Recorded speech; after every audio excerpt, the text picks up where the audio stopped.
Mais attends, il y a un truc qui va pas là.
Hello everyone.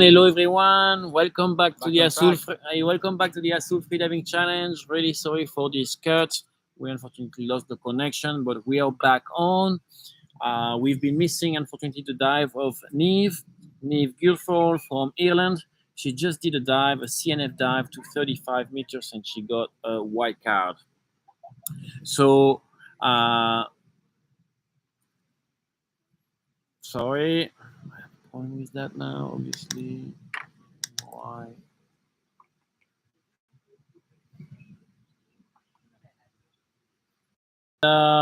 She's preparing for a dive. Sash, can you tell us what she's gonna do on this dive? Tenemos a Sara Zorrilla de España, es su primera competencia. Va a intentar 45 metros en no fins. Okay. Es una apneísta súper fuerte. Recién se integró a la apnea. Tiene, me parece que unos 8 meses. Ya tiene un performance increíble en los últimos. Entrena con Pedro. Ahora se está relajando. Es un buceo súper demandante.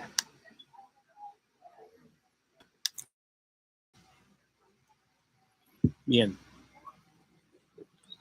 Pues vamos de vuelta ahí a la plataforma, ¿no? La verdad es que hay diferentes maneras, ya lo habíamos comentado. Creo que la verdad es que hasta ahora todos los atletas se han visto muy tranquilos, muy cómodos. No sé cómo tú lo veas, Sash. Sí, total. Podemos verla bastante en confianza. Lo que tiene en el cuello es una computadora. De repente el tema de escuchar las alarmas para entender dónde estamos se vuelve medio complejo. Ayuda, claro. Entonces la tienen en el cuello amarrado al nose clip, una computadora que le da una idea de dónde está y qué es lo que tiene que hacer, dónde empezar la caída libre y cómo continuar su buceo. Y Sara va ahorita por una bajada a 45 metros sin aletas. Seguimos con la misma disciplina de sin aletas. Qué fuerte. Se le ve tranquila, bastante en confianza.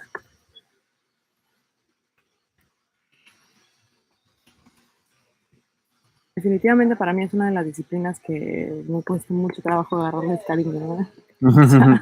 Es que claro, es lo que pide más técnica, Sí, más sí. entrenamiento, más dedicación. Ujú. Estamos a 30 segundos de official top. Okay. Está en sus últimas respiraciones.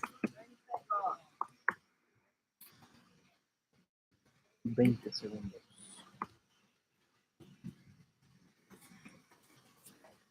Mira, qué tranquilo. Recién migró al nose clip, la pinza que trae en la nariz.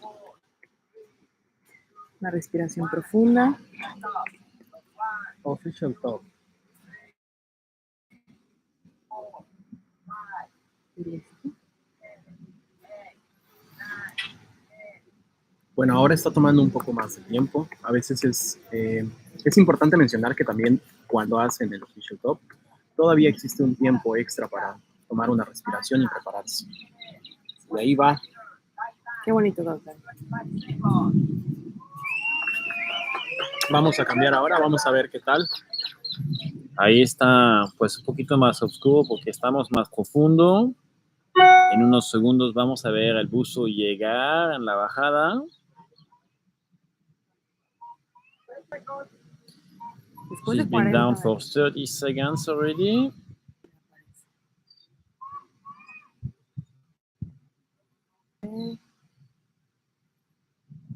Vemos más o menos los últimos 10 metros de la cuerda. Ella está llegando a 45 metros.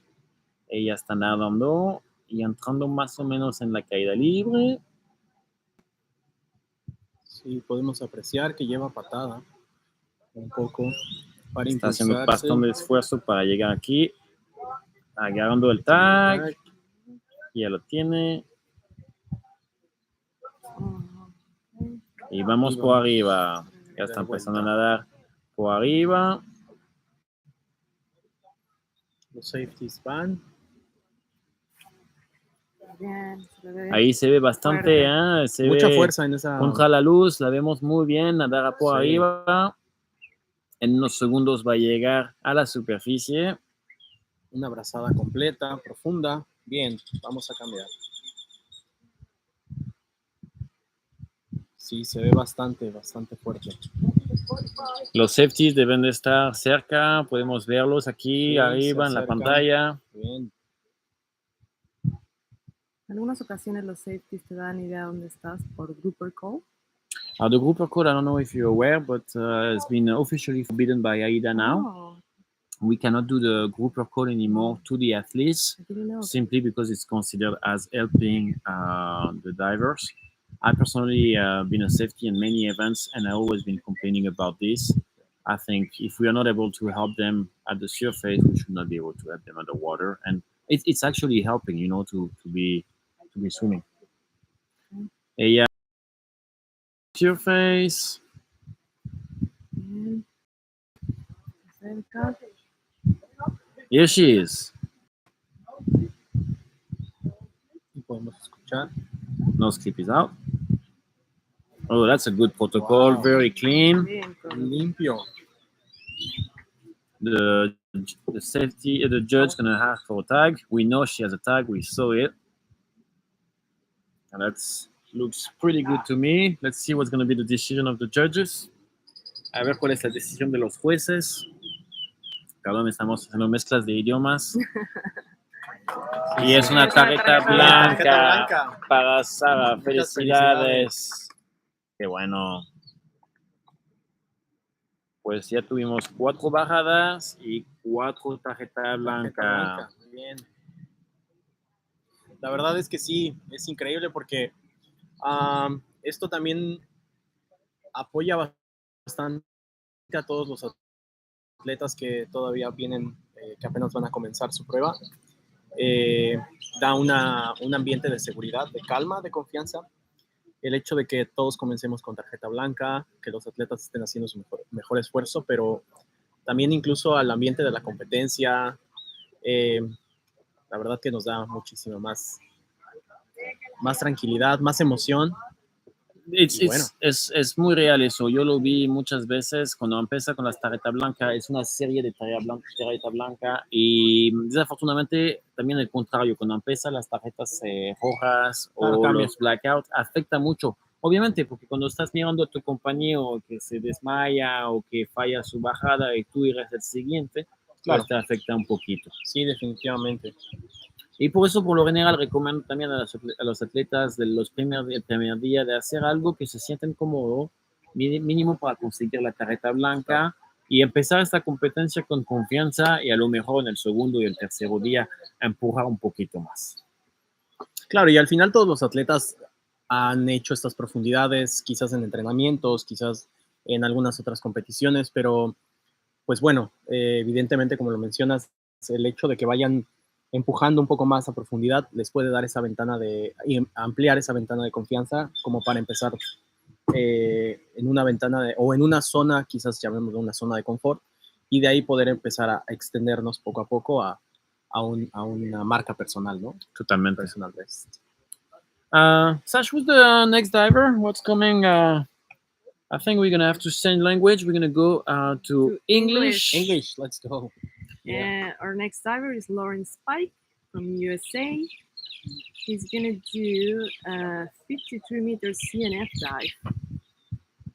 That's a pretty good dive. Very good dive. Lawrence was there in the previous edition. He really liked that, and he's back this year. And today he's going for a strong CNF dive. So this is going to be very fun to watch, and I'm happy to say there is a progression for him.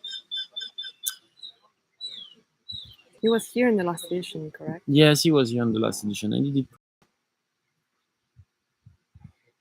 I absolutely love when they come back. That's yeah, that's very true. It makes me happy when they come back too. And he's relaxing right now. And now it's also we have a different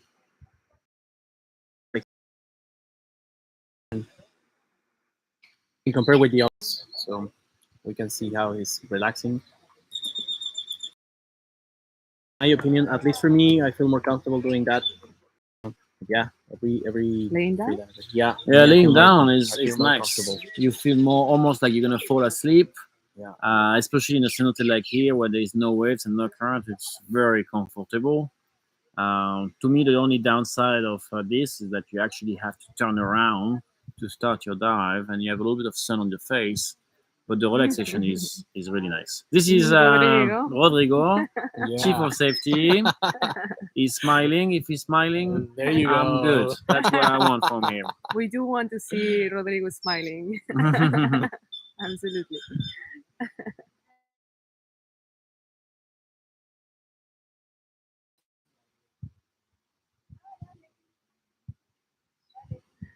Okay.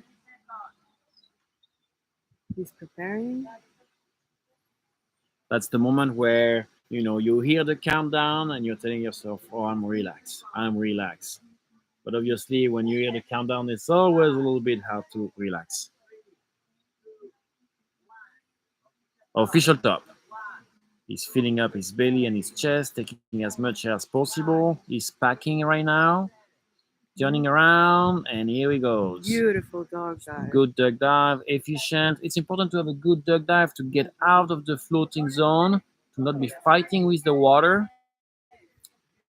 and be able to use an easier technique.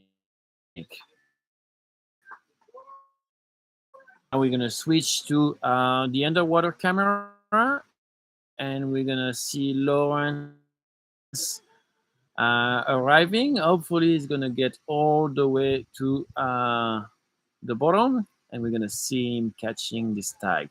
He's already on the free fall.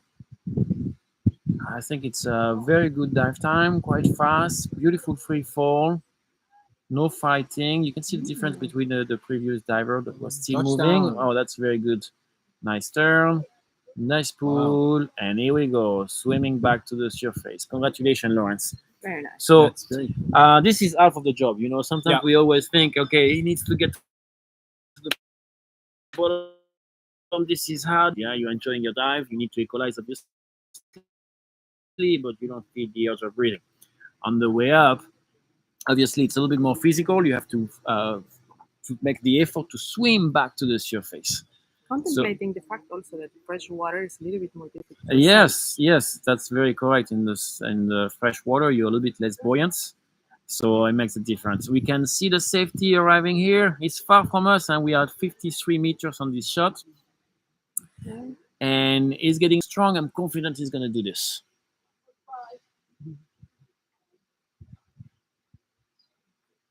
Okay.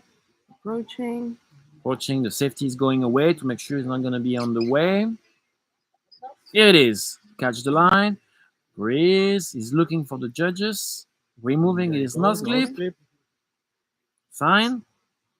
I'm okay. He looks, and he's already smiling. He has a tag in his hand. That looks very good. Let's wait for the decision of the judges, but I'm pretty confident that this is going to be another a wild card.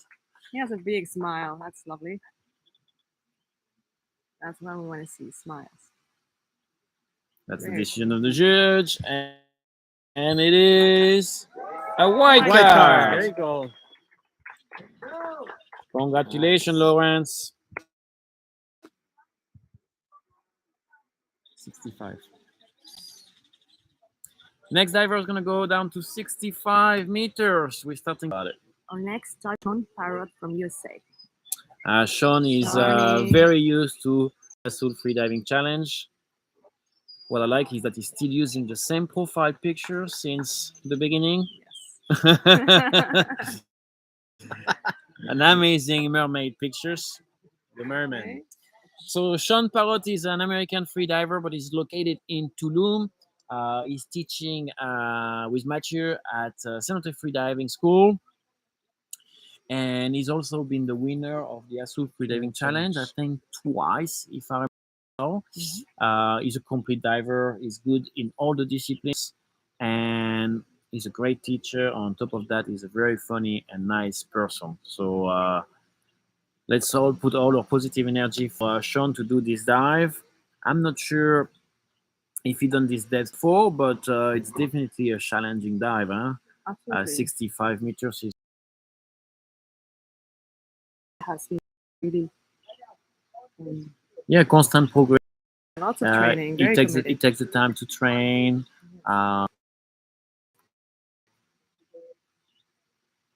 Sometimes it's difficult as an instructor to balance training and teaching, and I think he has done an amazing job.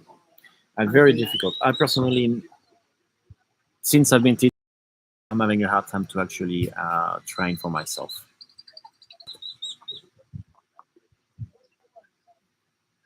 So Shawnee recently moved to the nose clip. There you go. It is laying down. I was just saying before, when you lay down on your back, the problem is a little bit the sun. So the solution he decided to do is to put a cap on his eyes to cover himself from the sun.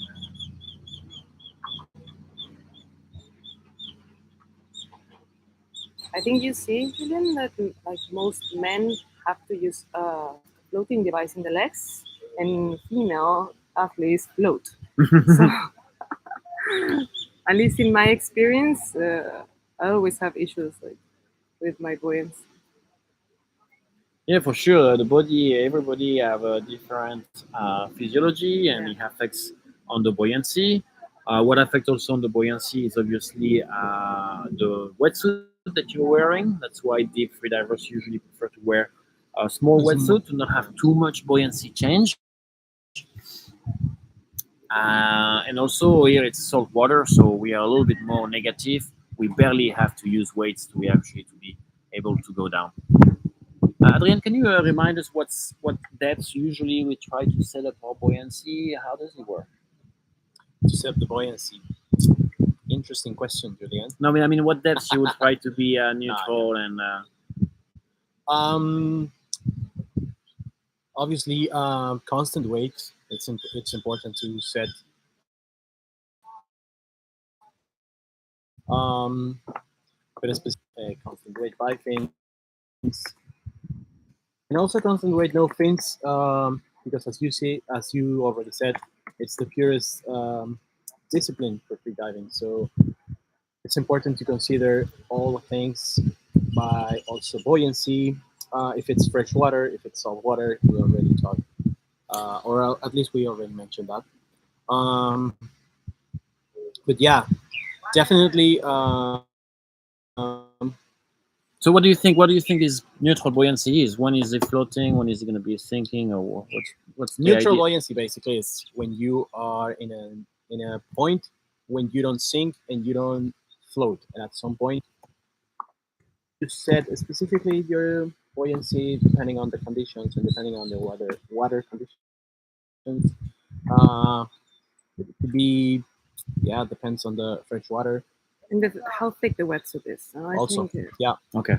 all right. So I think. But yeah, it's neutral buoyancy. Yes. So the idea is normally you decide in advance where you want to be neutral. Yeah. So where you're not able to not float, not going down, and then when you're going to do your dive, you're basically going to use this change of buoyancy. So in the first meters, you're always quite buoyant. You're going to have to swim to be able to go down. And below that, you're going to be negative and you can be just let yourself falling. So like this, the idea for the diver is to not dive the whole time. Here he is. Sean is going. This is the official top. He is going down after a beautiful duck dive. And right now, he's still positively buoyant, so he needs to swim.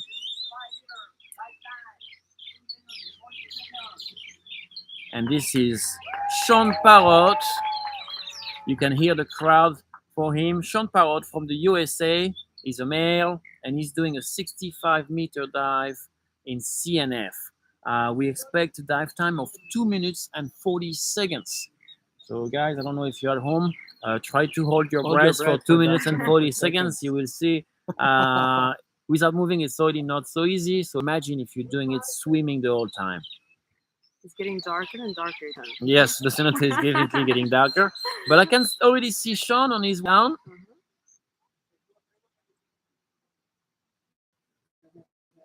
Holding my breath.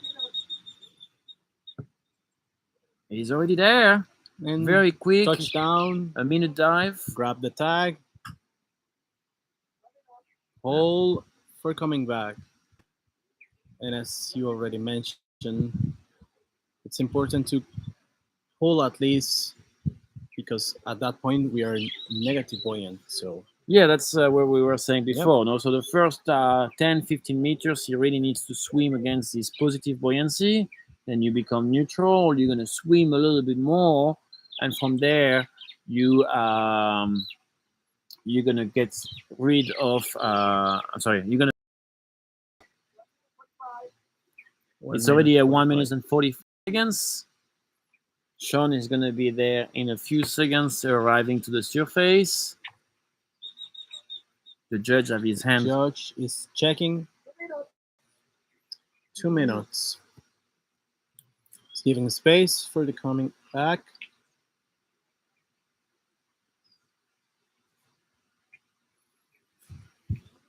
And we already have the safeties.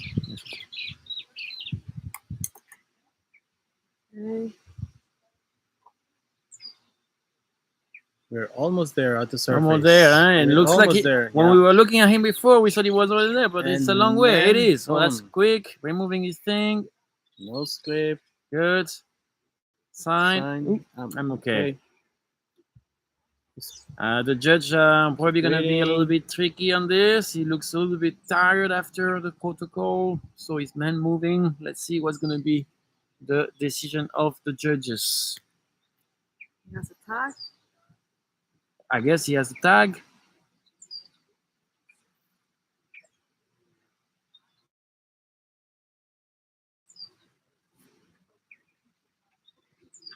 There's discussion, definitely discussion with the judges on the protocol. Did he make it twice the okay sign or not? Meanwhile, Sean is just breathing. Now he cannot do anything. It's all about the decision of the judges. While he's waiting, he really needs to keep his airways above water, and the judge is going to take a decision. Okay. They're complaining about the double okay. He's disappointed. Sorry, my dear friend. This is gonna be, I believe, a red card. Yes, it's a red card. They're Viste la removing carta? Yeah, I saw the card from the judges, and yeah, it was because of the double OK. One of the judges explained to him, and it's important every decision the judges call, because it's not only to show the car, it's also to explain to the athlete what is the specific for the white car, for the yellow car, and the red one. So Sorry, yeah, Sean. I wish you had a white card. You look strong. You made it, but you were slightly wrong on your protocol, and unfortunately, this is not allowed, and it's gonna be a DQ surface protocol. So the next diver was supposed to be Pedro, but Pedro decided to not do the dive. So we have a little break now for a few seconds. So we're gonna make you wait a little bit, and we get back to you in 10 minutes.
All right, then we are back, and we are back with some exciting moment. Right now, we're gonna start with the challenge. So the 70-meter challenge.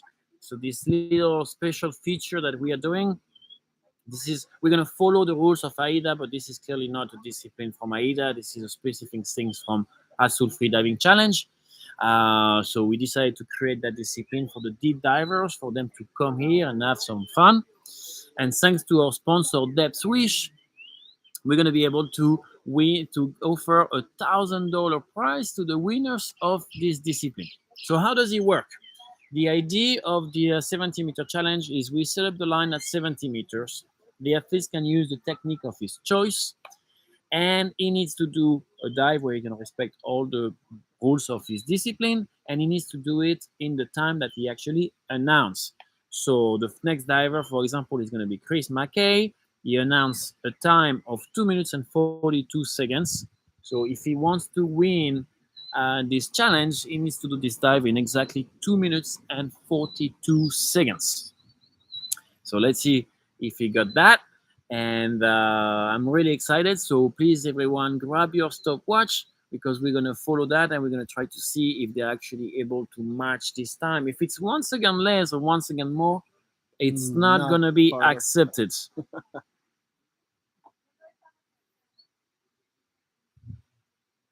They are not allowed to use any watch. They're not allowed to use any alarms.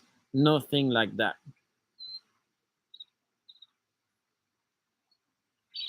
It's really interesting to see. Like you really have to know your dive and be aware of sensations in order to make things work. Like Definitely. when to charge the mouth fill, where we are, when I start my free fall. So it has to be like a dive that you actually know. Yeah, that's a dive you need to train. You need to have a perfect technique. You need to do exactly the same thing, not change rhythm, not have trouble on your dive. As we say in Mexico, Ave Maria, dame puntería. After that, even if you train a lot and you do this dive a lot, you definitely need a little bit of chance to actually match exactly the depth, the number you want. But they get very close, very close. I'm sure most of the people will be at least within 10 seconds from their goal, and I will not be surprised that some actually does it. Yeah. And then some others will be like a second and a half. Now there is 3 watch is going to take the time. The 3 judges going to be taking the time, and it's going to be an average of the three times to decide. They won't say right now if they made it or not, because at the end of the day, we're gonna see the watches, and we're also gonna watch the video again to be sure that it's actually exactly the time. Yeah, because we don't want to have any stories or complaint. We want to have this exactly on the right time. So it starts when the airways go in the water and when the airways go out of the water. All right, so the next diver coming is my friend Chris McKay from Australia. I must say something. It's the very first time that I see Chris wearing a nose clip. He's always teaching, so he has a lot of experience, but it's the very, very first time that I see him wearing a nose clip. I'm super excited and wishing him all the best. Actually, it's even more than that. I think it's his first competition ever it's his first Really? competition. as an athlete. It's one of the things very wow. And Chris McKay, it's his first competition as an athlete, but he's been on the circuit for a long time it's well known as a judge. He had been judging many events, and as a safety, been a deep safety for many events as well, including Vertical Blue, a bunch of private events.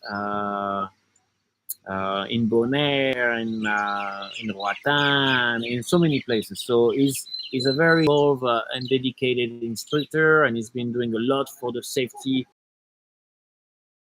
And Chris is also having challenge, especially in the beginning, to help us reach the highest standards of freediving competition. So I'm very happy to see him now going on the other side of the mirror and going for being an athlete. And then for his first competition, he's actually doing a 70-meter dive, so that's pretty impressive. Very, very. Also, to introduce his school, so he has a school in Tulum. He teach most in Laguna Canoe. So if you want to go into beginner or more performance type of diving, Chris can to get better at that. Yeah, he's relaxing right now. His eyes are closed. He's breathing. He's also a judge. He's also a judge. Yeah, he's a big judge for sure. I had him once. He's gonna be going in a few seconds, so let's move to him. Yes. Get your watch ready. We're gonna take the time with him and see time goes. So it's a free immersion dive, 70 meters, and he announced 2 minutes and 42. It's backing a little. Official top, +1. It's backing. Here we go. My watch didn't work, so I count on you guys. I got it. It is. So he's going down to the 70-meter dive.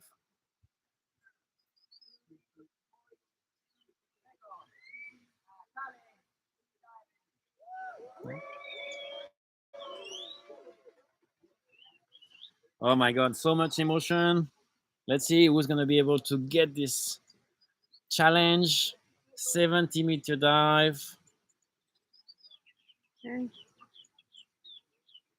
I go back to his profile for a second. This is Chris Mackey doing the 70-meter challenge dive.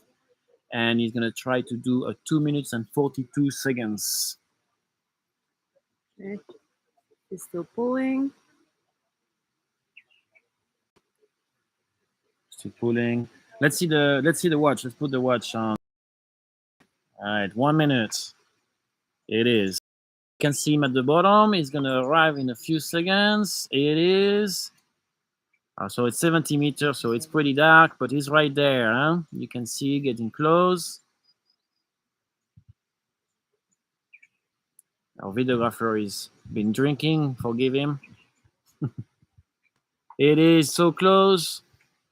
His feet are on the line, and it's gonna be an early turn. He's not gonna. I didn't see him catching the tag. No. So even if he has the perfect time, that would not be enough for the challenge because you actually need to have a white card. Yeah, early turn. But maybe we missed it. Maybe he went very fast, but I think he actually did do an early turn. It's pretty dark, so we can maybe go back to the outside. Okay. Back to the surface. That's already a 2 minutes dive.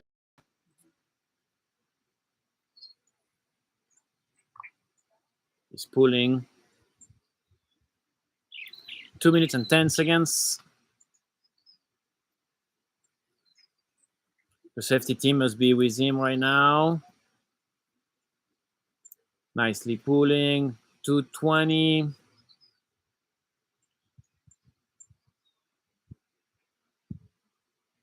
Going back. 230. Should be here in a very soon. 235. 242. He's actually a little bit late on his dive time, and it is 245. That was good. Let's see his protocol. Nice, good protocol. But I think that when the judge is gonna ask for the tag, that's gonna be a little problem. No tag. No tag.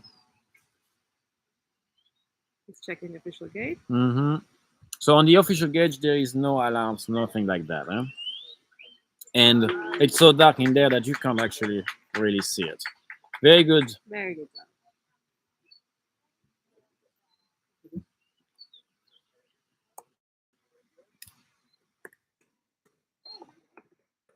So who's the next athletes and what's his goal? Our next athlete is Roberto Guzmán de México. participa en el 70 Challenge en peso constante y aletas. Así que yo creo que podemos cambiar al Español. Exactamente. Regresamos a español. Vale. Pero Robert habla alemán. Ahorita les voy a Bien. poner el perfil de mi amigo, Robert. el Robert. Robert es un instructor de apnea, un campeón de apnea.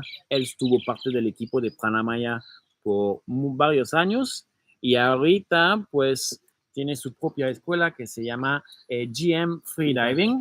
Grandmaster. Grandmaster, porque también él es fanático del ajedrez. Campeón nacional del ajedrez. El título. Sí, la verdad que ya lleva una trayectoria bastante amplia. Experiencia. Yo tengo una historia muy curiosa con él porque cuando yo lo conocí, no recuerdo haberlo visto.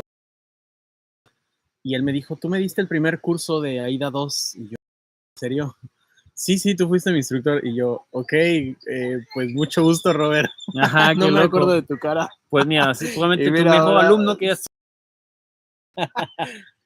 bueno. Sí, Robert tuvo, ahorita no tiene el récord nacional de sin aletas, pero el sin aletas es definitivamente su especialidad. Lo empujó hasta más de 70 metros. En otras disciplinas también es bastante profundo, en la zona de los 90, si no estoy equivocado, 100. hasta 100. Sí, ya está bien. Y es parte Sí, de no. otro nivel. Es a la gente de aquí. Y es gracias a Robert y toda la banda aquí que también el nivel nacional de los apneístas está Ha subiendo un subido montón. bastante, claro. Si lo pensamos, la escuela Pranamaya fue abierta en 2012. Había solo una persona que realmente hacía apnea en competencia, era Alejandro Le. Y a partir de ahí, cuando las escuelas se abrieron y que empezamos a dar clases a más y más personas, Fue creciendo pues, fue creciendo claro. y ya tenemos mucho más atletas de muy buenos niveles en México y también que viene a vivir a México para poder entrenar, que obviamente si vives, no sé, digamos, es un poco difícil Sí, de entrenar. entrenar profundidad. De tener acceso ahí. Vamos a poner los relojes listos. Roberto Guzmán ya es el siguiente. Qué emoción. Ya lo ven ahí en la cuerda, tratando de relajar lo máximo posible antes de su bajada. Los 70 metros en inmersión libre para él debe de ser bastante fácil. Perdón, lo está haciendo en peso constante con vialetas. ¿Y qué tiempo está intentando hacer? Anunció 2 minutos y 5 segundos. Vale, pues va a ser el challenge más rápido de todos. 2 minutos 5 para hacer 70 metros. La verdad, tienes que tener un buen ritmo. Hablando de ritmo, pues claramente las aletas te van a ayudar y Robert es distribuidor de la marca Sepma en México, entonces si quieren probar excelentes aletas de carbono, pueden hablar con Robert. Para todo lo que es aletas de plástico principiante, pues yo recomiendo mucho las aletas Cressy, que aguantan mucho tiempo, es muy buena calidad. También tienen modelos de carbonos. 10 seconds. Ya casi estamos en el official top. Cuando sus labios tocan el agua, ya apretan el reloj. Última respiración. Está. Packing. Here we go. Venga, Robert. Venga, Robert. Nice duck dive.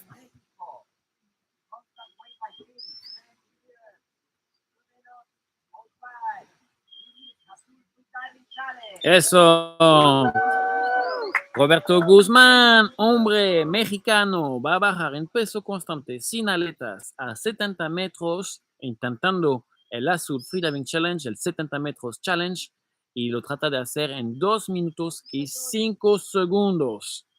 A ver si tenemos oportunidad de verlo desde abajo. Aquí está.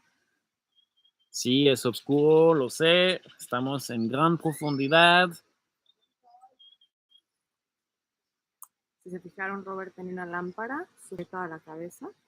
Eso nos va a ayudar a verlo un poquito más. Ya puedo ver un poquito su sombrita que se está acercando.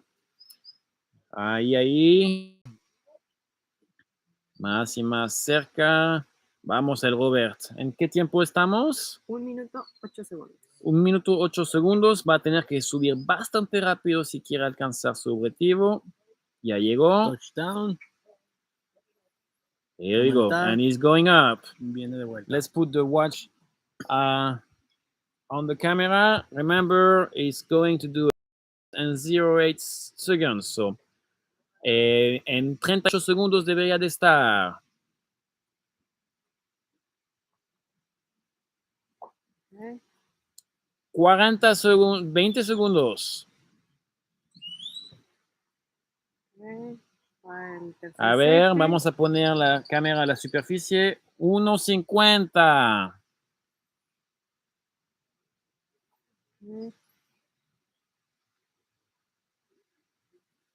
Ya son 2 minutos. 2 minutos 5. ¡Ay! 2 minutos y 6 segundos yo tengo en mi reloj. Obviamente no es el reloj oficial. Es muy cerca de su objetivo, pero creo que no alcanzo porque su objetivo era de hacerlo en 2 minutos y 8 segundos, ¿verdad? No, 2.5. Sí, estamos. Vamos a tener que ver este reloj varias veces porque yo tengo dos. A ver, yo tengo 6.12. Entonces estamos muy cerca, muy cerca.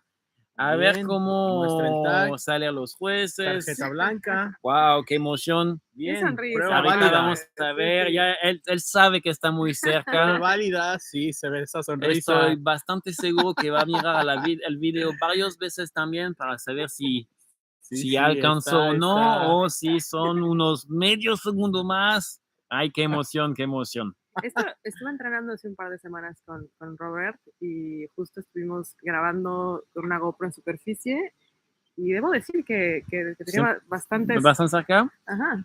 Pues creo que vamos a tener que hacer este challenge más difícil. Sí, un poco.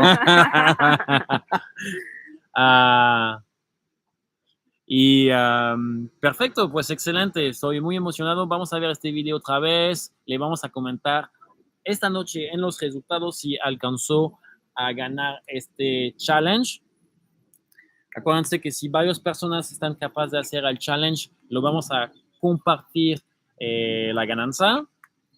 Y ahorita pues viene otro apneísta, campeón nacional de México, Montserrat, y es la primera vez que ella va a participar al challenge. Mons es una atleta muy fuerte. Ha llegado hace un par de semanas a entrenar de vuelta a profundidad. Tiene una trayectoria muy amplia en competencias, muchísima experiencia. Me gusta mucho ver sus buceos. Es una atleta patrocinada por Cressy también. También, es de la familia Cressy.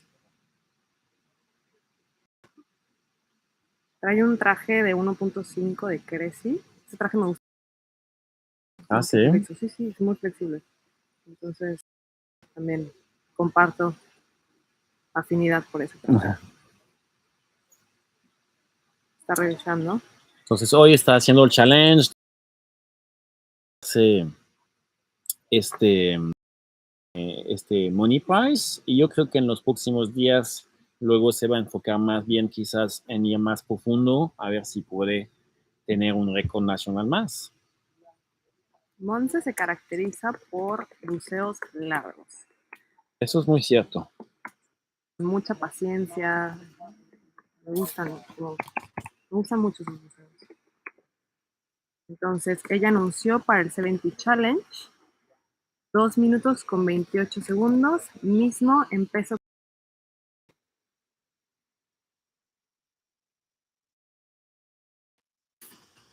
Ella vive en La Paz, tiene una escuela de apnea llamada Hipoxia, que es parte de los patrocinadores de la competencia, y tienen otra parte de Hipoxia en Ciudad de México que hacen alberca ahí, ¿no? Totalmente. Arturo también da muchos entrenamientos de alberca ahí. Hablando que la Ciudad de México está en altura, ¿verdad? 2 metros. Sí, sí. Y pues es un detalle, pero hay menos oxígeno disponible en la Ciudad de México. Entonces, cuando entrenas apnea, es más difícil que al nivel del mar.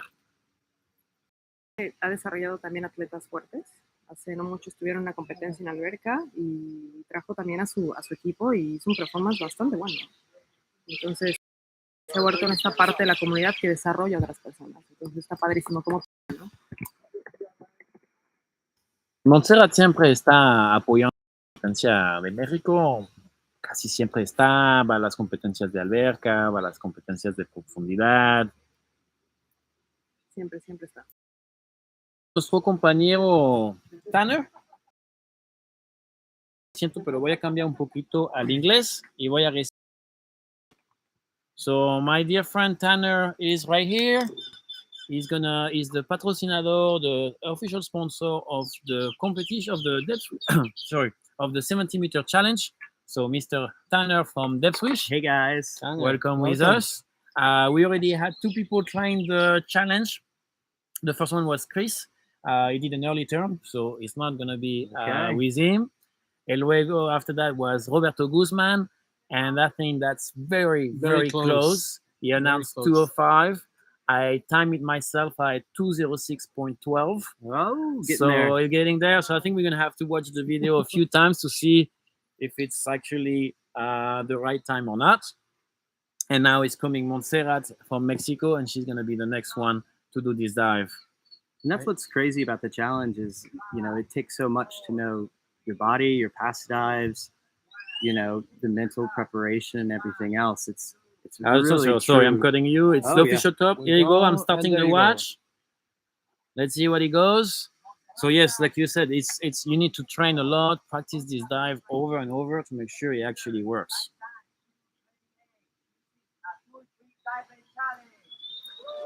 So now he's going. You can see that she has a lot of fans.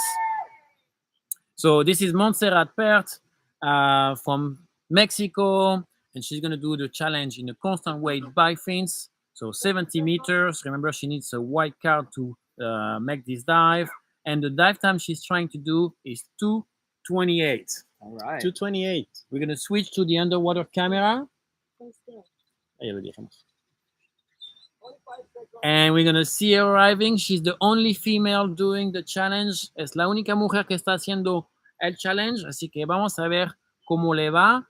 Ahorita es bien, bastante oscuro, pero en un momento va a aparecer. It's quite dark, but she's going to arrive soon on the image. Can you tell me what's the time right now? 1 minute, 5 seconds. 1 minute and Right. 5 seconds. Lo tienes tú, así que eres encargado. 1 minute and 15 seconds. She's a slow diver. Oh, I think I start to see a little bit of light. She's getting Yeah. there.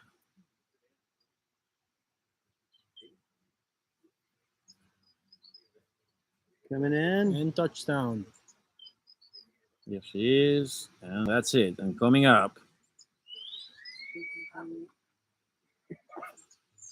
And she's going up.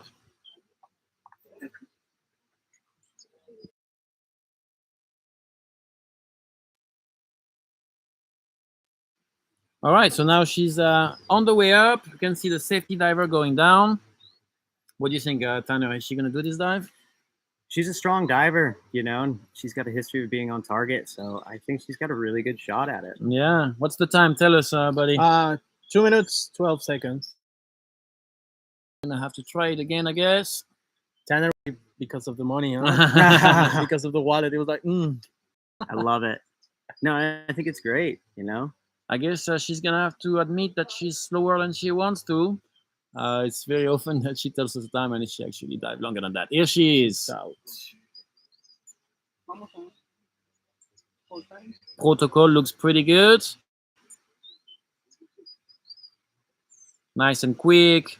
She looks fresh, Looks happy. happy. She has a tag.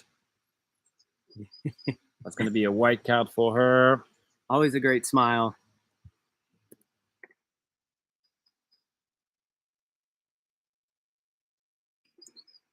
We're waiting for the decision of the judges. Yep.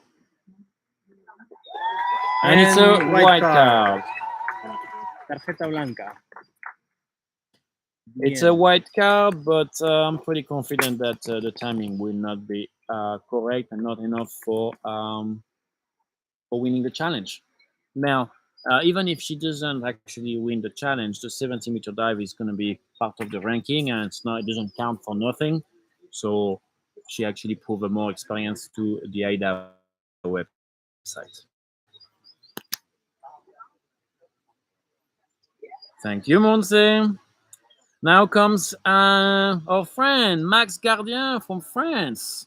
2:38 Oh. dive time. He's going to do a 2:38 dive time. Monsieur. Bienvenue. So Max used to be very active in the freediving. He has been part of the French team. He was at the World Championship in 2017. That's where I met him. He was also a scuba diving instructor back then. And to work as an instructor, he actually came to Mexico and worked as an instructor. And got a little bit tired of teaching, I think, scuba diving and so on. Changed his career, but he stays a very strong freediver. And he's been coming to the Azul Freediving Challenge many times, always doing actually the 70-meter challenge. Mm-hmm. A few years ago, he actually did it. Yep. He actually made the dive, and this year he's back. So let's see if he get it. I'm gonna share his profile with you guys. Max is also a specialist of equalization and offer deep equalization workshop.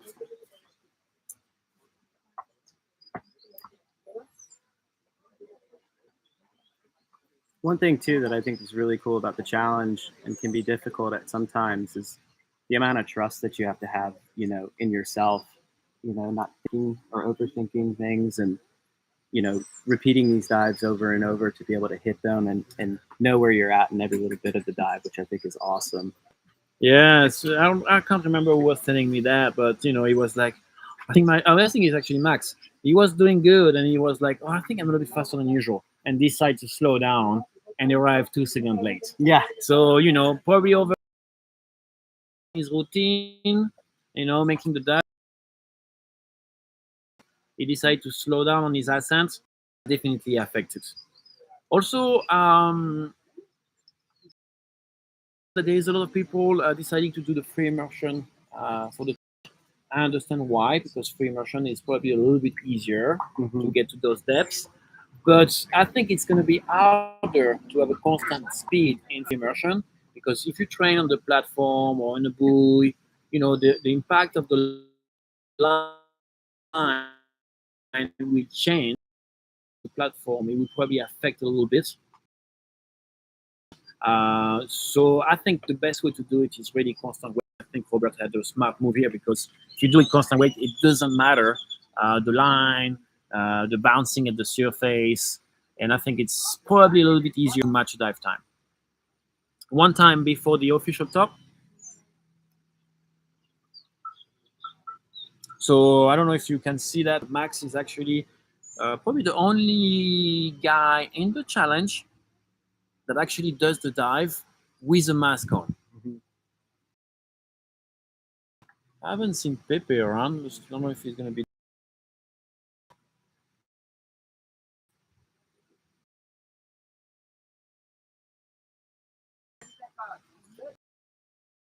Max, 30 seconds. Beautiful Chrissy suit. He also used to be, when he was very active, a Chrissy athlete. 20 seconds before official top. 20 seconds. We have an announced dive time of 2 minutes and 38 seconds. Let's get your watch ready as soon as.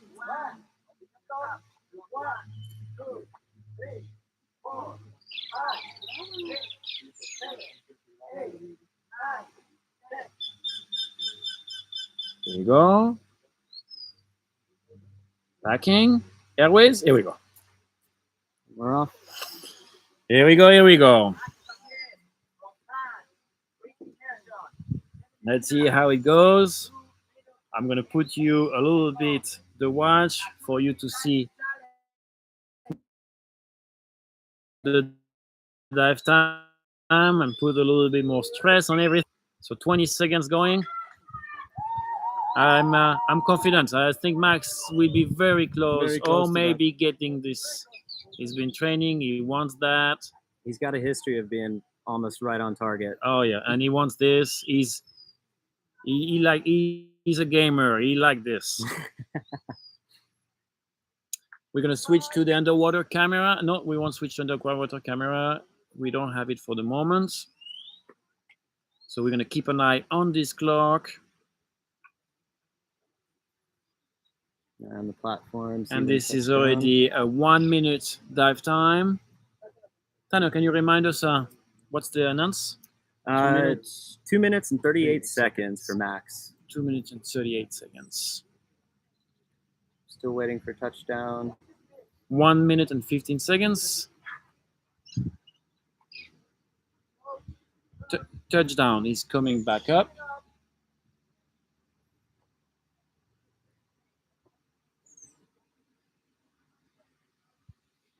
He has a very good technique. He's a strong puller. In a few seconds, we're going to show you the platform it is. And you can see the whole platform bang because he pulls hard. Producing a lot of speed with the judges. Maybe I was watching here. He may be a little early. Yeah. 2:15. He's getting there. Remember, he has to do 2 minutes and 38 seconds. 2:26, 2:27, 2:28, 2:30. He's almost there. 2:34, 2:35, 2:36.46. I'm okay, he said. Obviously, we're gonna double check that again, but it sounds like it's a little bit fast, a little quick, but very amazing performance. Let's see what the judges says. Does he have the white card or not?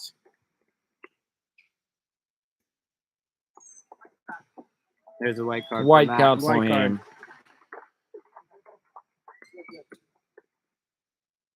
Congratulations, Max. Good job, man.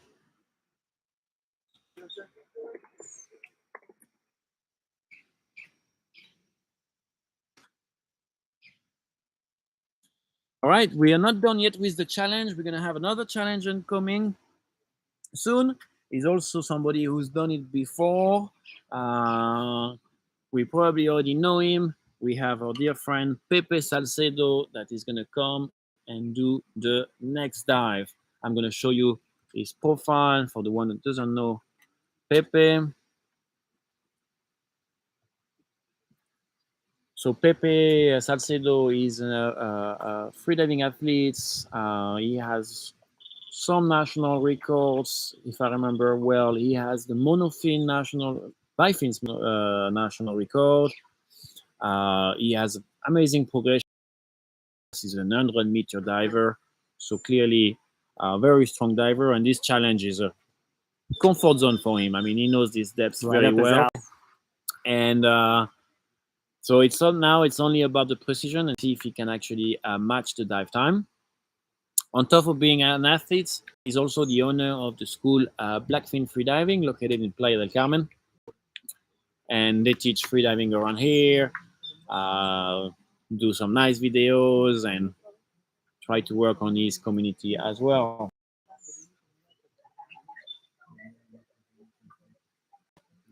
And Pepe has an announced dive time of 2 minutes and 22 seconds.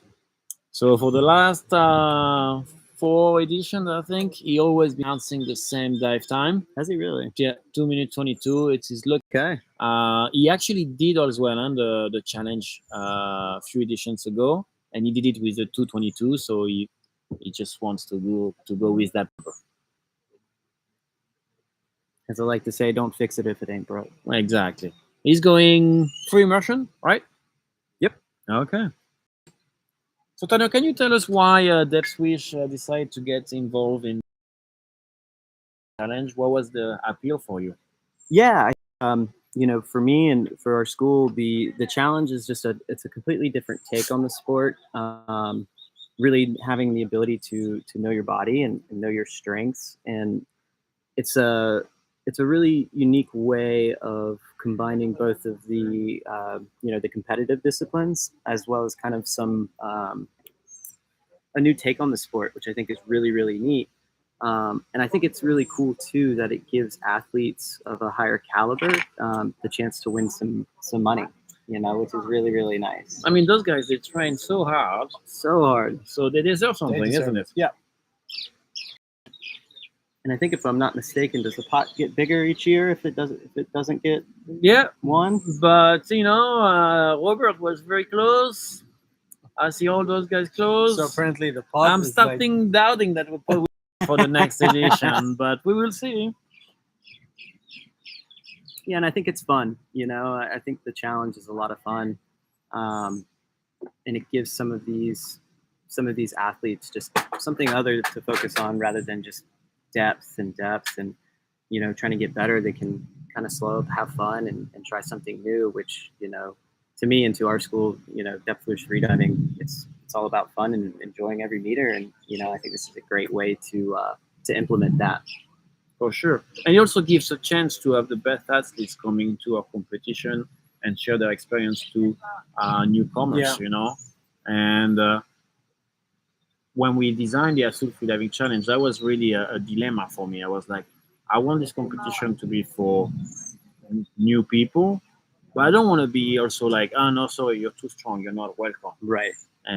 Especially that a lot of the people doing the challenge are actually instructors and bring their students to compete. Oh, 5, 4. All Switch right, back so over to the cam. let's go there, and we're gonna take the time for him. Here he goes.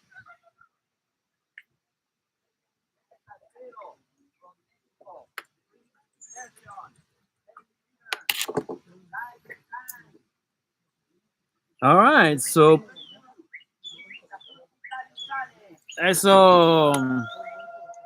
so Pepe is going.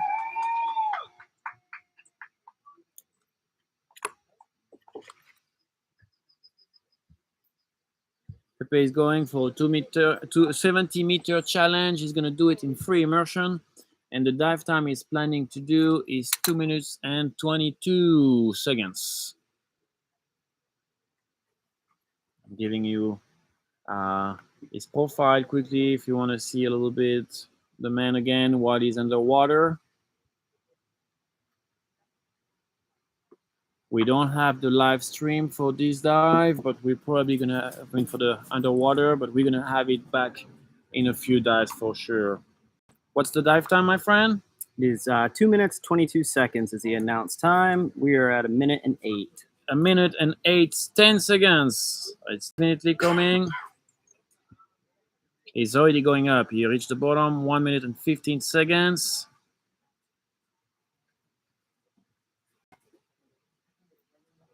Safety team is already going down. Man, this is so exciting. I love it. And this is going to be 1:40 seconds. It almost feels like the Kentucky Derby of sorts. You know, right on the edge. 1 minute and 50 seconds.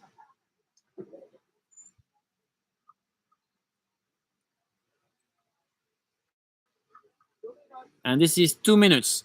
So it should be coming up in 22 seconds if he wants to make it. Let's switch to the line and see his protocol. I'll keep you updated. We are at 2 minutes and 15 seconds. It is 2 minutes and 18 seconds to me. Again, I'm giving you guys, it's not the official time. So I can also, I've made a mistake, but it sounds to me that is a little bit early. He's turning off his light. I'm gonna show his tag to the judges. We have a Perfect. tag.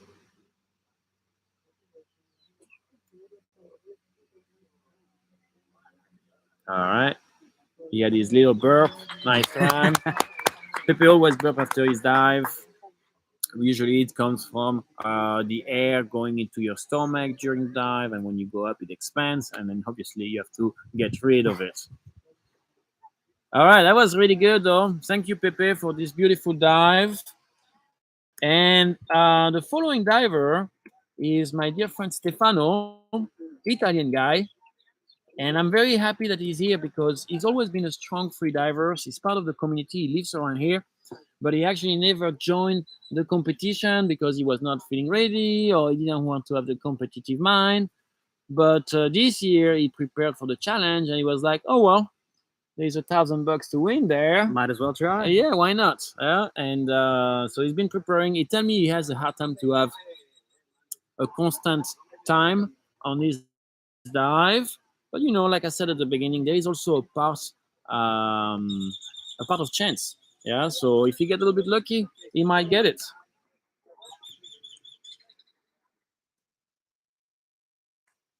So are we seeing a kind of a trend here? I know Mon was a little bit late on her dive, and most of the others have been a little early.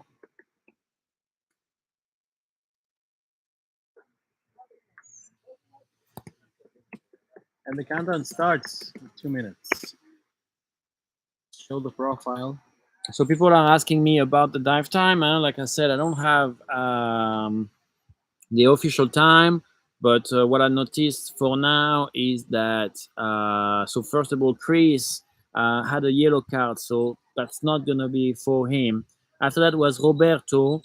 To me, it was a little bit less than a second too slow. So this is definitely something we need to double check. It was very close.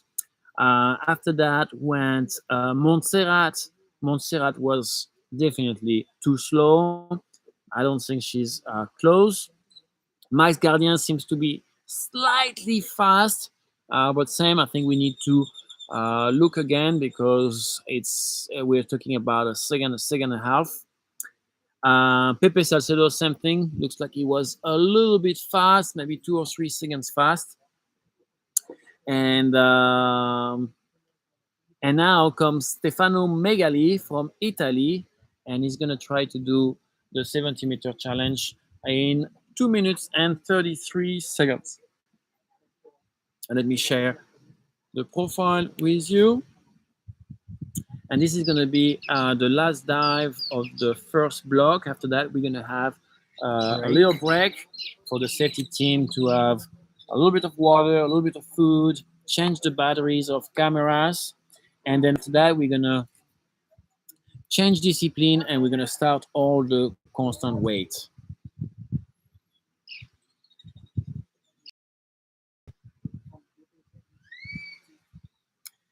Stefano is also the owner of a company that organizes tours, especially whale sharks and aquamarine activities, and is spending all his free time basically here in Yupin practicing depths. Also, the 70 should be quite easy for him. I'm really not worried about him like being hypoxic or something like that. He's a very, very strong freediver. I mean, had the opportunity to train with him a few times, and he really, when it comes to the mouth feel, he has it very clear, and he also shows, and it's very como decirlo, he likes to share. He really likes to teach. That's good. So he's a lovely person and very important in our community. For sure. He's not teaching freediving though, is it? He's an instructor. But he's not using it. Teaching. We already had this topic a bit earlier, but it's important to be both. It's usually either you decide to be a teacher or an athlete. I mean, there is some exceptions. Actually, here, like Robert or Pepe, it's hard to do both. It's hard to be good in both as well because it's not the same profile of personality most of the time. And I'm very impressed by the people who can actually do both. And manage like those things is really, really complicated. So Stefano is on his back and see now. It has a entrance. Immersion. Starts. Here he goes.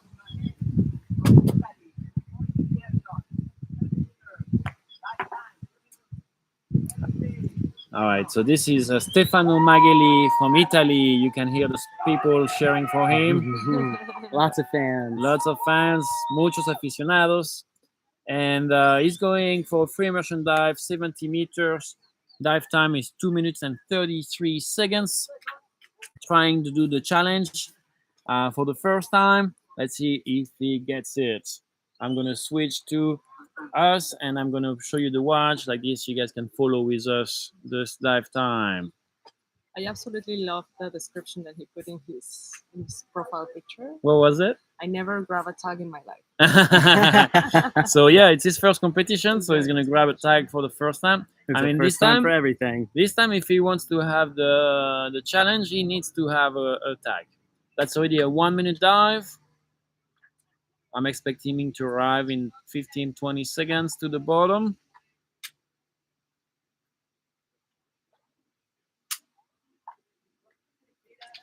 Touchdown. Yep. He is going up. On the way. Good strong pulls. And the safety team is off. Safety team is going down. The time is running meanwhile. It's 1 minute and 40 seconds.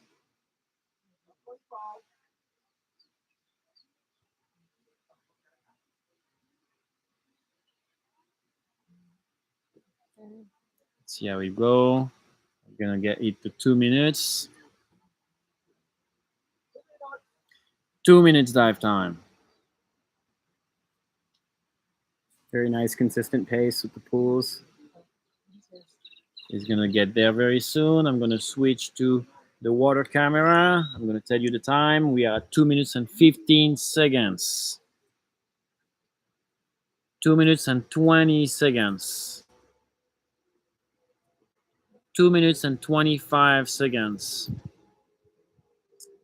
2 minutes 30, 31, 32, 33, 34. Sounds like he's gonna be a little bit late.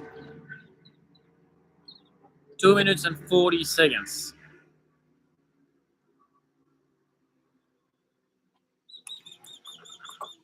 Turning to the judge. Pretty clean. He did a surface protocol. I wonder if he didn't talk before he actually did the protocol. Let's see what the judge is gonna say. He clearly looked fresh and he has a tag. I guess he's gonna have to change his profile. Yes. A big smile. And it's a white card. It's a white card for a 70-meter dive.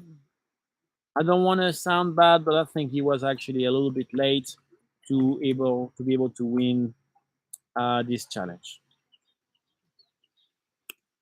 So, ladies and gentlemen, I'm going to publish the result now of him on the chat, and then after that, we're going to have a little break, and we're going to come back in about 10 minutes for the second block with some exciting dive as well. A lot of constant weight dive fins. So stay tuned. Take a few minutes to drink some water, and see you in 10 minutes.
All right, ladies and gentlemen, welcome back. Bienvenidos a todos de vuelta. Ya se terminó el pequeño break.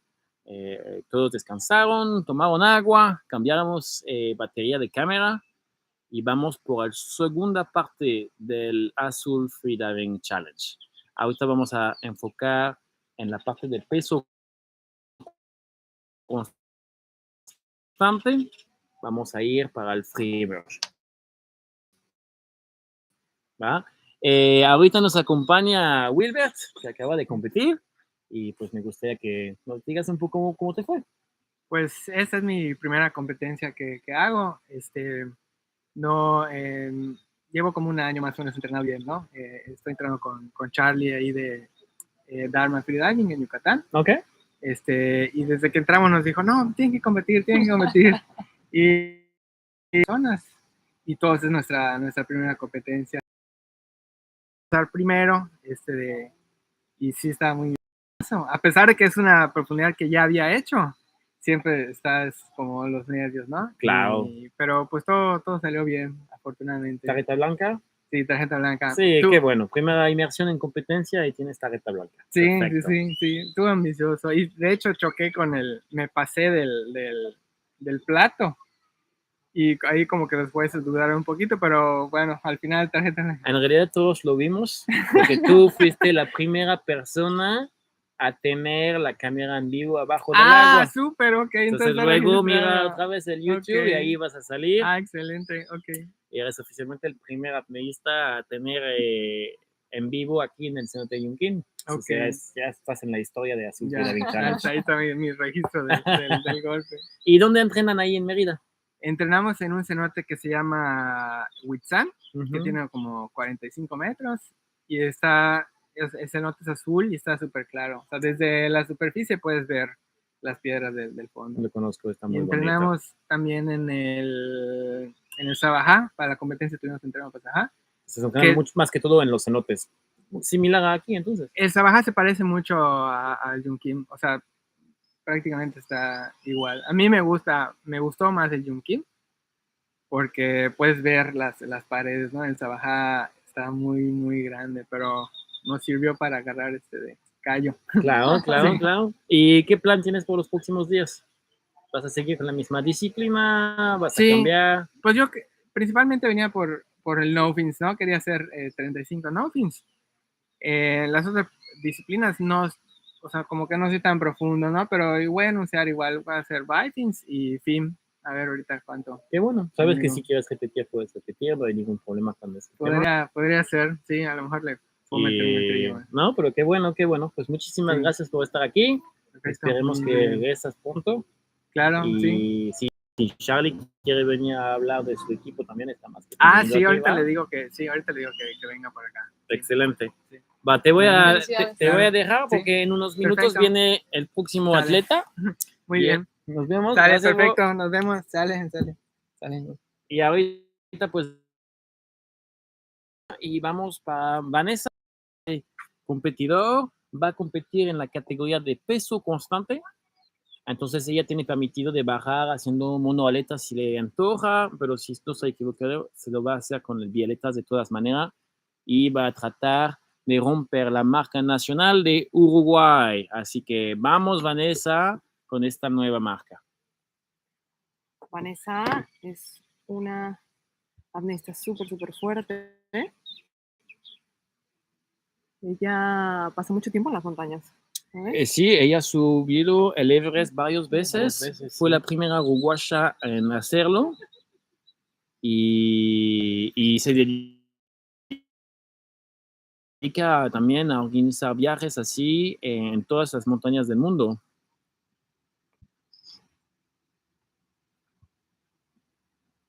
Va usando máscara, está sentada relajada.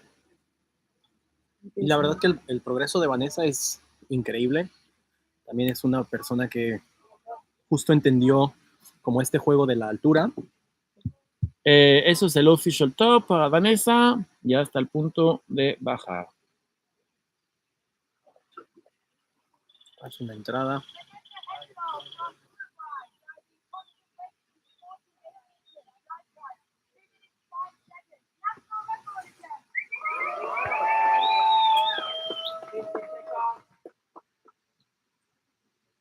Bien, hace una entrada con bastante eficacia, muy fuerte, y la verdad es que ella supo entender un poco ese juego entre la altura y ahora la profundidad. Creo que todo este entrenamiento de altura le ha servido bastante, justo para usarlo a su favor ahora en las profundidades. Después de conquistar el Everest, ahora va por las profundidades.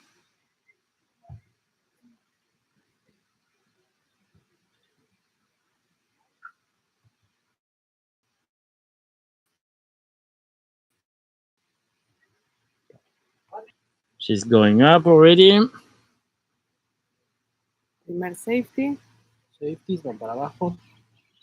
Les pongo su perfil rápidamente para que sepan un poco más de ella.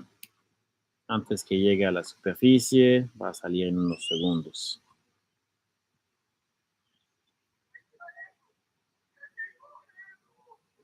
Un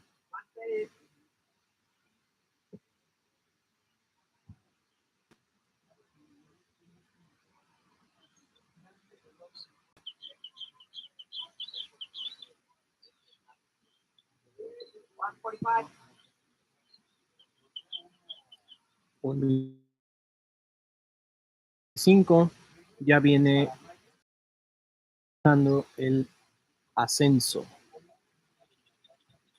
A ver si tenemos un nuevo Y récord está nacional. fuera. Respira, libera vías aéreas, señal, I'm okay, lo dijo a los jueces. Tiene un tag. Bien, muestra el tag. Vamos a esperar la decisión de los jueces.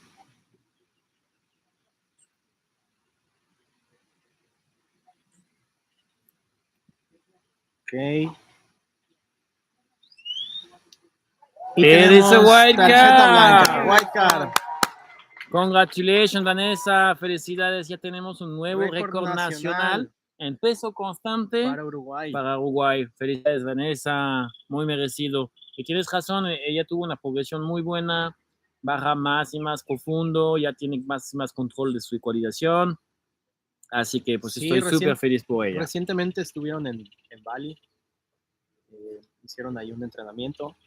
La verdad que es admirable este esfuerzo que ha hecho y cómo ha llevado el camino del entrenamiento. Y la verdad que saber entender esta parte de entrenamiento de altura y verlo reflejado en la profundidad es increíble, ¿no? Bien, siguiente competidor. El siguiente competidor, dime, Sash, por favor. El siguiente competidor es Eduardo Escalante. Él hará un buceo de 50 metros en peso constante, es decir, con la monoaleta. Creo que lleva un par de meses entrenando con ella. Recordemos que esta disciplina no está dentro de las que se están calificando en esta competencia, pero se permite hacer ese performance. Eduardo lleva tiempo compitiendo, me parece que es como su sexta competencia. Algo así, sí. También es alguien que está muy, muy en contacto en la comunidad, que sale con varios instructores. Vive en Playa del Carmen, también es muy, muy divertido entrenar con él. Disfruto mucho compartir boya con Eduardo. Se le ve tranquilo. Aquí está subido. Bueno. I'm going to take this minute to welcome our friend. Hola. La banda de Cressy. Voy a seguir en español. Pues Cressy, ya saben, es el patrocinador, uno de los patrocinadores de este evento. Estuve con nosotros desde un par de años y estamos muy felices de ser parte de la familia de Cressy, así que te quería dar oportunidad que nos presentas un poquito tu marca y tu idea atrás de Azul Freediving Challenge. Claro, bueno, un saludo a todos los que nos están viendo. Muchas gracias por la oportunidad. Como marca nos parece un evento muy, muy importante, un deporte que hay que darle mucho mérito a los participantes, ¿no? El unir la mente y el cuerpo para llegar tan profundo es algo que vaya una preparación importante que tienen que hacer. Pues para Crazy nos parece muy, muy importante darle difusión a este tipo de deportes.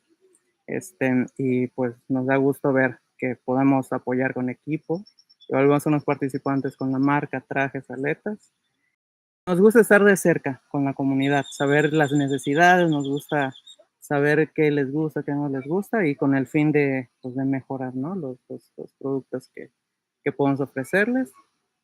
Y pues estamos muy pendientes de todos, ¿no?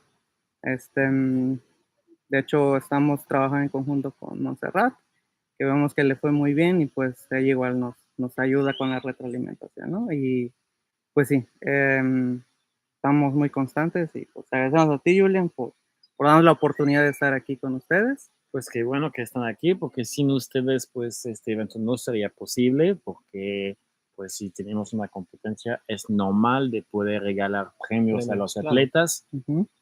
Y sin el soporte de una marca Crazy, que es de nivel internacional, también da buena credibilidad a nuestro evento, pero así también tenemos que regalar equipo para toda la gente. Acuérdense que este evento está más enfocado a los principiantes y la mayoría del tiempo, Claro. cuando estás... Sí, lo que buscas es tener un equipo. tener un poco de Claro. equipo para poder mejorar tus números, ¿no? Sí, claro. Así que, pues, muchísimas gracias a ustedes, definitivamente. Y espero que vamos a seguir colaborando por mucho tiempo y que este evento va a seguir creciendo más y más. Claro. Eso es la edición, o sea, 9 veces lo hicimos. La y novena edición. Novena edición, y es el evento más grande que hicimos hasta ahorita, con un total de 50 atletas que van a participar. Hoy tenemos 44 personas en la lista. Y pues es muy bonito. Sí, es algo que hemos notado desde que empezamos hace unos años. Ha crecido mucho y estamos muy felices con el resultado. Vemos más gente de otros países. Me acuerdo que cuando empezamos la mayoría creo que eran nacionales, pero ahorita vemos más variedad y la verdad es que estamos muy felices y sinceramente creo que planeamos continuar. Vamos a Eduardo, comenzar. porque ya va a ser el tiempo para él de bajar. Ya está tomando su última inspiración con su bonito traje Crazy. Toma aire, se abre la capucha para que entre agua y que no tiene problema con la colisión, y está bajando con su monoaleta.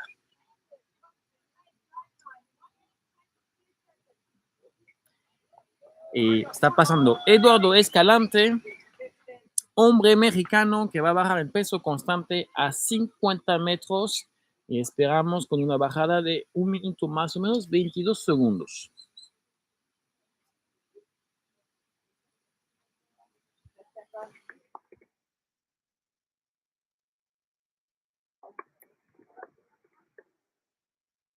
Y Zoe está al fondo, dando la vuelta, y ya está empezando a subir. Ya vemos a los...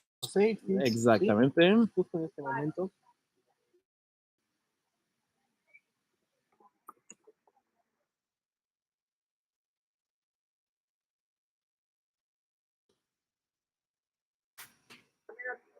Un minuto y ya viene de regreso. Viene del ascenso. Vamos a ver. Pues se están revisando, hacen espacio justo para abrir un poco el área y que pueda salir a realizar el protocolo de salida. Recordando el protocolo de seguridad, liberar vías aéreas y está afuera. No script. Señal. Señal. I'm okay. Bien. Y aquí esperamos la decisión de los jueces. Toman un momento. Revisan que todo Tiene tag, significando que ya llegó al fondo como debía de ser. Y ahorita vamos a esperar la decisión de los jueces para saber si es una tarjeta blanca. Y sí, Bien, es una tarjeta blanca. Tarjeta blanca. Felicidades, Eduardo Escalante.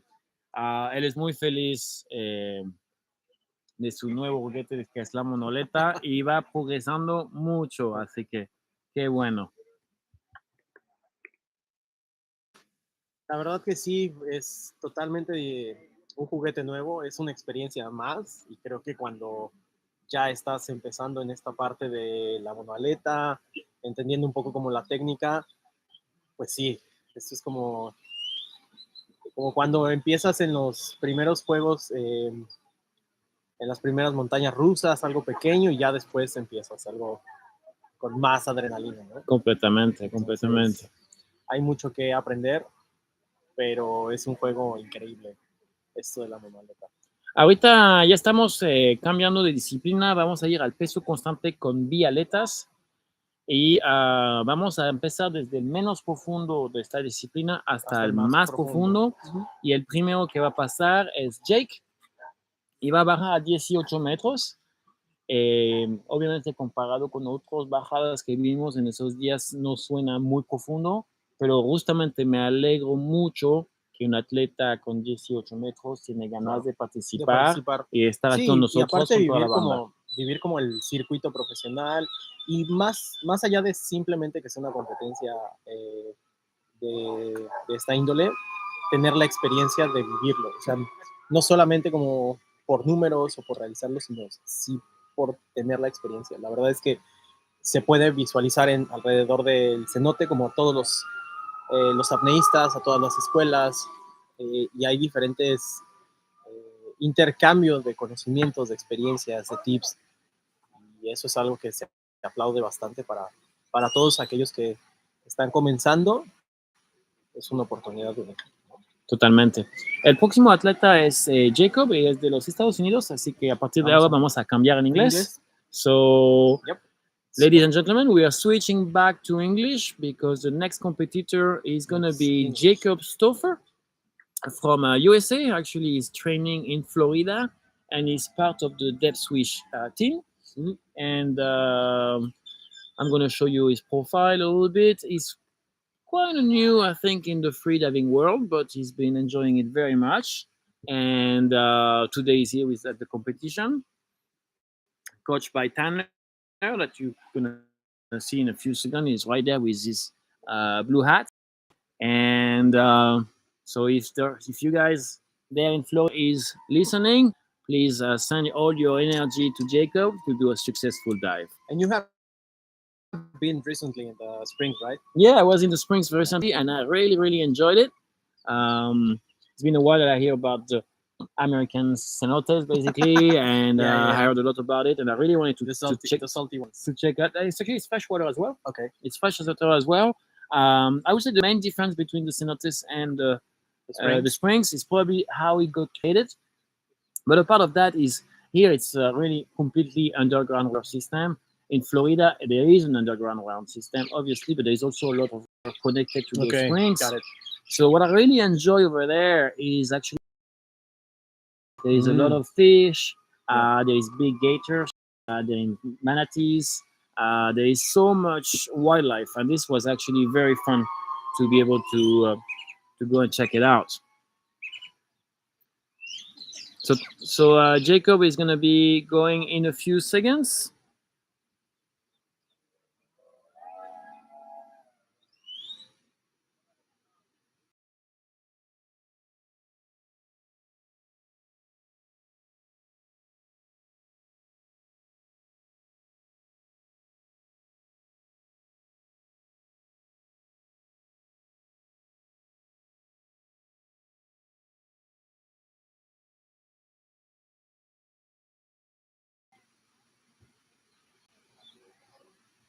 Muy bien. 1 minute 30. So Jacob is going in 1 minute and 30 seconds. So now we're going to have a little bit of more time to rest in between dive because the dive time will be a little bit shorter. And now he's going to go down to 18 meters. So it's also for the safety team a little bit easier. Yeah. So it gives them a little break. But it doesn't mean that for Jacob it's easier, obviously, because when you do a maximum dive, it's always challenging. It doesn't matter how deep you go. And also, as everybody says, like, it's not only competing against all the other free divers. It's also about like a mental journey. So every time as a free diver you go down, doesn't matter if it's for 12 or 15 or even 18 meters. It's they really feel very comfortable. Yes. something that Candelaria said to me a couple of days ago. She said, freediving is for life. So even in the journey, the progression is not Yeah, it's not only. only like deeper. Now you can it changes a lot. Yeah, and also you can feel like even every time like uh I have the chance. Okay, apparently we go for the official top. Okay, he's doing the last breathing. He goes. Okay, he's preparing and he's going down. Okay, duck dive.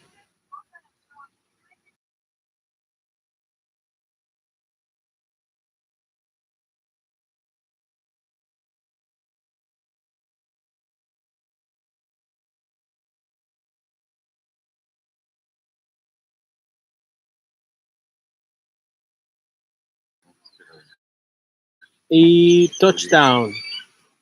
Bien. Los jueces verifican y poco a poco van a hacer apertura. Qué difícil, Okay. Como que. Así, como And he's out. There you go. Mask. Sign. He is okay. Does he have a card?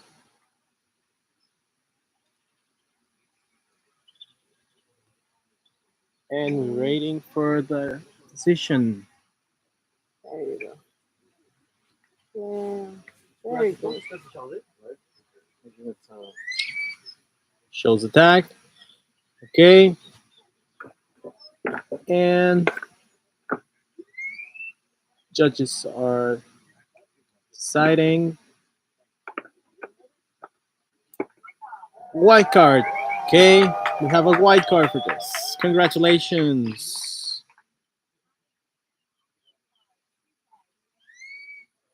It's also incredible, like the way he's doing this. Of course, he's getting more experience about this, so it's gonna be a good dive. Okay, perfect. So, All right, we're back. guys. We're back. We are back here, and we have a special guest with us. Yes. The one and only Ruben Pacheco, who just been diving this morning. He's visiting us from Puerto Rico. How was your dive this morning? It was great. It was great. Yeah, everything went well, and got the white card. So very happy. You got a wild card. What does it mean? It means I got the national record for Puerto Rico. Yeah. There you go. That's Woo! pretty cool. Congratulations. Felicidades. Yeah, thank you. So new national Muchas record for Puerto felicidades. Rico. Yes. That's really cool. Very cool. Do you want to tell us a little bit how you felt on your dive? Did you everything felt smooth? Or Yeah, during the dive, everything went smoothly. Before the dive, my heart was racing. yeah, for sure. Yeah, I haven't done too many competitions, and the last one was quite a while back. So just getting through those jitters in the beginning of it. But yeah, once I started the dive, my brain shut down and everything was just nice and calm and went great. Oh, yeah, that's cool. That's cool. Yeah. And where do you usually train? In Florida, the springs out there. So there's a couple of deeper springs that we can do some FRC trainings in and just some deeper dives, but nothing past like 40 meters. So it was great being here and having the depth available. So Sure. yeah. Are you also teaching freediving? Yes, I teach in Florida. All the springs, depending on the level of the course, is where I take my students to. So it works out. A lot of different places. I try and find a place closer to the student, make it more convenient for them, so they don't have to drive too far out of their way. So, For sure. yeah, that's nice. Free immersion, pushing deeper in that. So just working my way up slowly. All right. All right. That's good. That's good. Nice. As you guys can around, maybe the rain is not gonna get streaming. But every year we have a little bit of rain, and you guys cannot feel it from home. But I can tell you, it's pretty hot in here, and it actually kind of feel good to have Yeah. a little bit of cool down. Cool. Come back to celebrate the next Yes. national record, all right? Definitely will. Thanks. So we have a diver going there.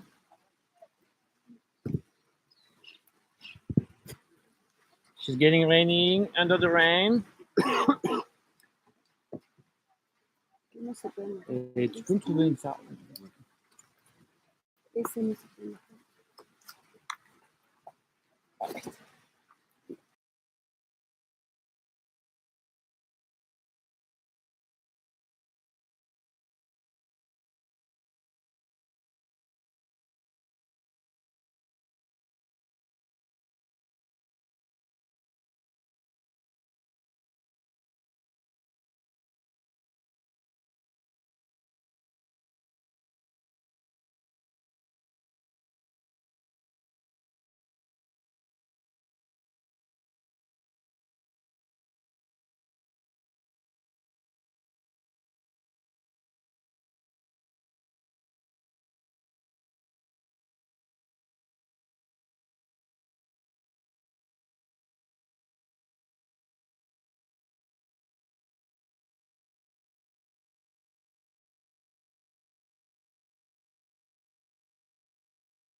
All right, so the rain is getting intense, but we are saving the streaming, so we are still live.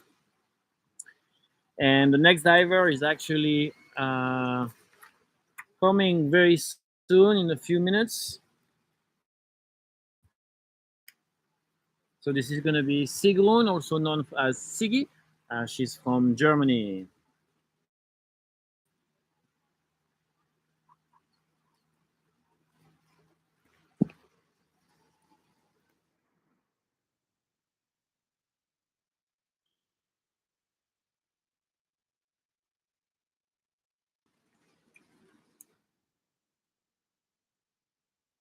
Okay, 1 minute to official top.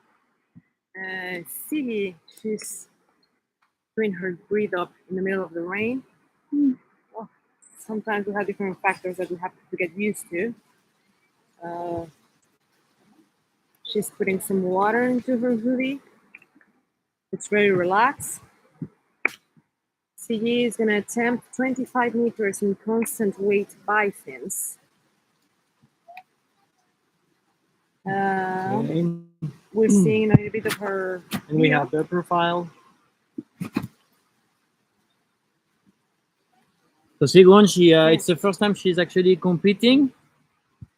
She just did the workshop with us in a few days. So before the Azul Freediving Challenge with Panamaya, we are organizing a workshop where we actually go through all the rules and try to make sure that they can have the best condition for diving. And this is the official top. She's going to go down in a few minutes. There she goes. In the last few days, she's had a little bit hard time to work on her relaxation. So today she's doing a dive that she feels comfortable with. And the goal for her is to go and get the white card. Let's get the tag. Safety diver is already going down. The idea is that the safety diver is going to meet her probably around half of her depth. Minimum would be always a third. 10 seconds. 10 seconds. I remember that in my very first comp, I woke up in the middle of the night thinking, where should I put the tag? It was actually in my head. Okay. Yeah, I remember like the first competitions. The tag used to like attach with Velcro, and now there's a lot of different techniques going into the hoodie. Yeah. Uh, The Sid. Yeah. There and she she's is. out. Okay, he's doing the surface protocol. Very clean. Beautiful dive. She looks happy. And she has a tag. I'm very happy for her. I know she was a little bit nervous before this dive. And she really wanted to start with a good white card, and she did it. So, I mean, let's see what the judge says, but it looks like it's going the right way. Hey, Joel, thank you for supporting Siggy.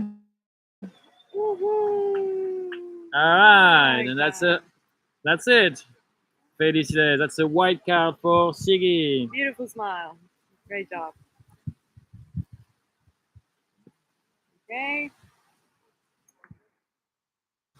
So we're switching to Spanish ahora. Okay. Nuestro siguiente atleta.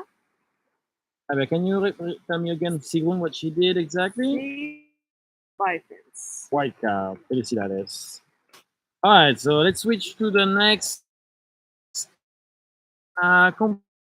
competitor.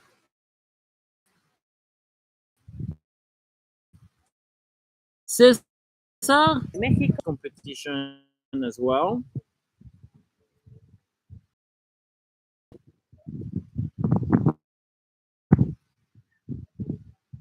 Okay. What's the announcement that... El anuncio perdón, en español. para ¿Cuál es el anuncio de César? 25 metros en peso con 7 vialetas. Perfecto, 25 metros. Su tiempo de buceo es 1 minuto con 5 segundos. Excelente. Excelente. De la banda yucateca. La banda yucateca, aquí representantes de Yucatán. Con Charlie. Ya son un montón.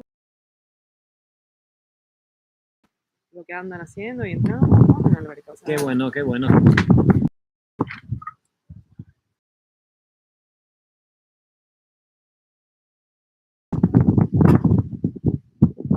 Mucho viento. mucho bien. Atención.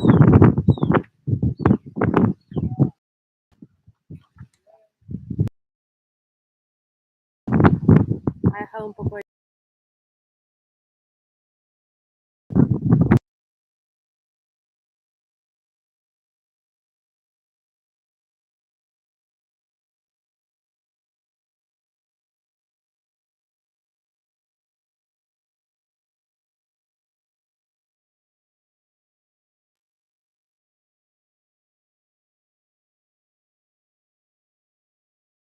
For us. And the next is already on the line, getting ready for his dive. Charlie is actually on the shot right now. You can see him. He's right in front. He's going to be coaching Cesar for this dive. So there is a specificity with Aida that you can't do, for example, in CMAS, is that when the diver arrives at the surface, you can actually allow to help him by telling him the protocol he needs to follow. Yeah. So when he arrives, you can tell him, breathe, breathe, breathe, no? Make sure that he actually breathing. Tell him to remove his mask, do the sign, and say, I'm okay. And it's also really nice to be able to see like a familiar face when it comes to the water. Oh, for it's sure. Really nice, ¿no? And to, We switched to English again, sorry Sí, guys, that's my estamos fault. en- No, Está está bien. bien, está bien. Pero está... Es parte de esto. Perdón, César, que te estamos hablando en inglés. Saludos a toda la familia de César que nos está siguiendo, toda la banda de Mérida.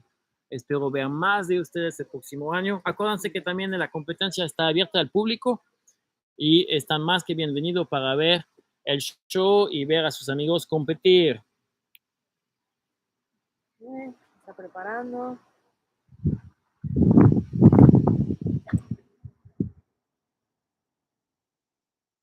Lo que decíamos previo en inglés es el coach que está junto a él para dar indicaciones al término del buceo. Y es agradable ver un rostro familiar, ¿no? Y que te digan exactamente qué es lo que tienes que hacer. Básicamente es un coaching de protocolo. Está permitido por Aida. Y sí te puedes salvar, ¿eh? Yo vi mucha gente que sin coaching probablemente lo habían perdido el Surface Protocol y con el coaching más fácil. Son unas etapas muy fáciles, pero después de un buceo profundo, cansado, claro, el primer pensamiento que debes de tener llegando a la superficie es de hacer el protocolo y no es muy fácil, especialmente si entrenas muy enseguida y que no lo hagas. Por eso estoy tratando realmente de decir siempre a mis alumnos, hagan siempre el protocolo, porque el día que van a necesitar hacerlo, que están hipóxicos, no lo van a hacer bien. Claro. Es una de las cosas que tienes que hacer en automático, ¿no? Exactamente. O sea, algo que comparto con mis alumnos constantemente es no importa que vengas de 1 metro o de 100, o sea, hagas el mismo performance. Que se haga un hábito, ¿no? Claro, Exactamente. justamente. Especialmente la respiración y recuperación. El protocolo es más algo competitivo, pero la respiración de recuperación es conectada a la seguridad, ¿no? Entonces, cuando llegan a la superficie, piensan en respirar directamente, mandan oxígeno al cerebro. ¿En cuánto tiempo nos va nuestro amigo César? 10 segundos. En 10 segundos. 5.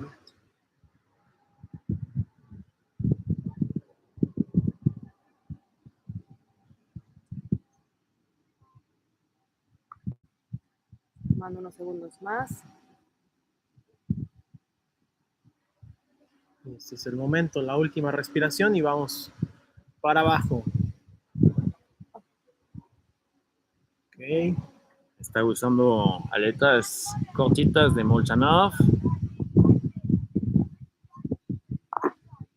Lo favorito de Sash. Me gustan las aletas cortitas de Molchanov. Ay, no, ya lo sé que te gusta. No, son muy buenas para entrenar, son muy buenas. Obviamente para hacer algo muy profundo, pues quizás le va a faltar un poco de punch. Bueno, tienen una marca, o sea, el creador de esas aletas hizo una muy buena publicidad al decir, ok, voy a intentar ir a un poco de profundidad, solo un poco. Pues yo estaba a su uso de seguridad este mismo día cuando Alexei bajó 100 metros con esas aletas. Y sí lo hizo, pero tampoco le salió tan fácil, ¿eh? Ok, estamos esperando el retorno. Ya está el fondo probablemente subiendo exactamente, va a salir en unos segundos y ya saben cómo es. Al momento de llegar va a tener que hacer el protocolo de superficie a los jueces y desde ahí los jueces van a decidir. Ya llegó César. Máscara. Está quitando la máscara. Señal. Me parece que es lo que trae en la mano es el tag. Sí, creo que vi un tag también en la mano. No he escuchado el I'm OK, pero estamos un poquito lejos.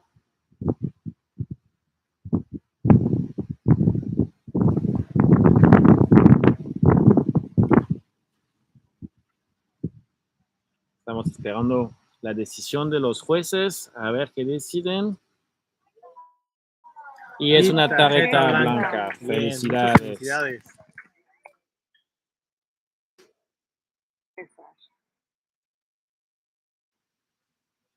Qué lindo.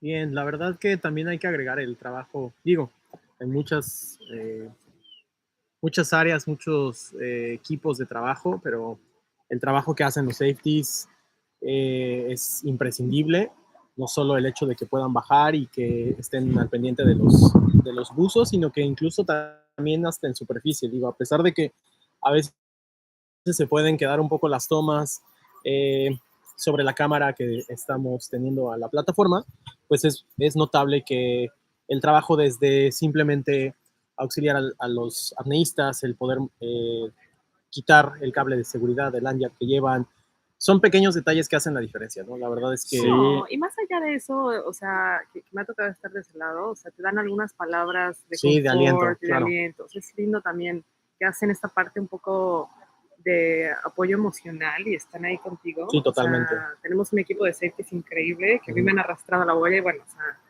están súper consentidos nuestros atletas porque son un 10, son un 10. Sí. Y siempre tienen algo lindo que decir, siempre.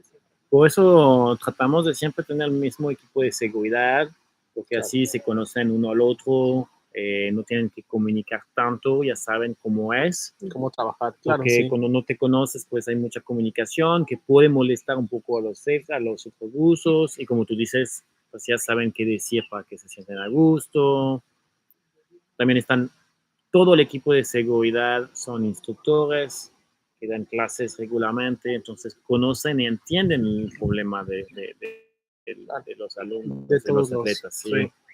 Sí, que al menos, como dices tú, entienden y que de pronto también han tenido la oportunidad de competir y también entender las necesidades, no solo como alumnos o como instructores, sino también ellos mismos se pueden, o bueno, tienen la experiencia de una competición y saben lo que se siente estar de ese lado, ¿no? Los nervios de justo esos 2 minutos que escuchas o que escuchas tu conteo regresivo y el juez te dice 3 minutos y estás con ese nervio, pero sabes que ya lo lograste, sabes que ya lo hiciste, pero aparte estás con ese nervio de, ¿qué va a pasar?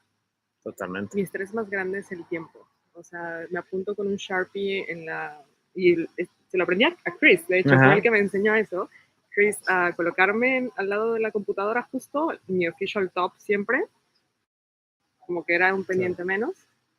Entonces, sí, porque no hay nada peor que te dicen, oye, ya es tu turno. Y yo, ay, no sabía. No. Que el estrés ya te sube. Entonces, Claro. por eso, en teoría deben de llegar mínimo 1 hora antes de su bajada, pero siempre recomiendo que vienen un poco más antes Sí, para tener tiempo de hablar con los demás, tiempo de estirar, tiempo de tomar, pasar con el médico. pasar con el médico y no tener que así de sentirse ya en el rush, ¿no? La idea es de trabajar esta relajación lo más posible. Claro. Sí, ya es justo entrar en ese momento en el que ya solo estás completamente enfocado en el aquí y ahora, totalmente, y en todo lo que requieras preparar previo a tu última respiración e ir para abajo. Totalmente. Wonderful. Qué lindo. Pues supongo que va a bajar muy pronto, entonces que vamos a ver cómo él se prepara, pues justamente es otro tipo de preparación que él está haciendo. Lo vemos ahí respirando con su tubo. A mí me gusta también respirar con el tubo porque permite poner la cara en el agua y ya para el reflejo de inmersión es más eficiente porque ya estás en contacto con el agua y permite de relajar un poquito más profundo. Lo único que no me gusta mucho con el snorkel es que tomar la última inspiración del snorkel no se siente igual de cómodo. Nuestro siguiente atleta es Sergio Hernández, de México. Hará un buceo de 30 metros en peso constante vía aletas. El tiempo anunciado es 1 minuto. Ándale. Sergio también es su primera participación en una competencia. Igual viene de Mérida, del equipo Dharma. Y pues también practica en los cenotes de allá. Y estaba muy emocionado de venir aquí a luchar con nosotros. Es curioso acostumbrarte a la hoodie y de repente en la línea.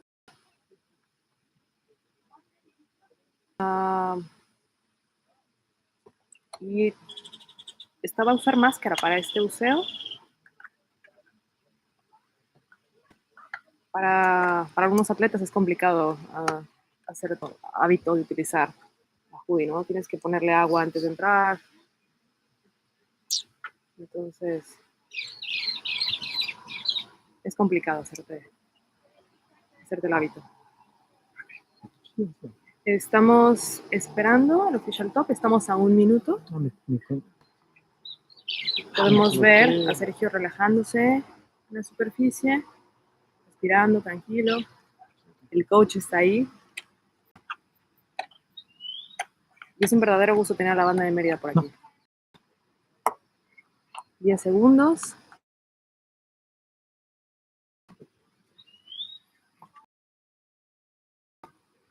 E inicio. Qué bello doctor. Listo.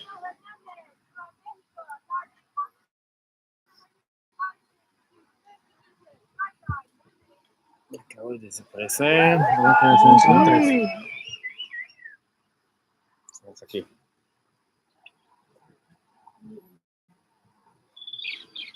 A ver, es el control que voy a hacer. Como, 30 segundos de buceo. qué bueno. Touchdown. Se puede ver un ligero jalón en el canque. Y vuelve.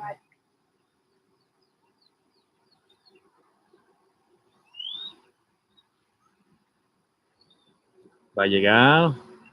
Deja el lugar al juez para no molestar al buzo y el buzo va a llegar a la superficie en unos segundos. Bien.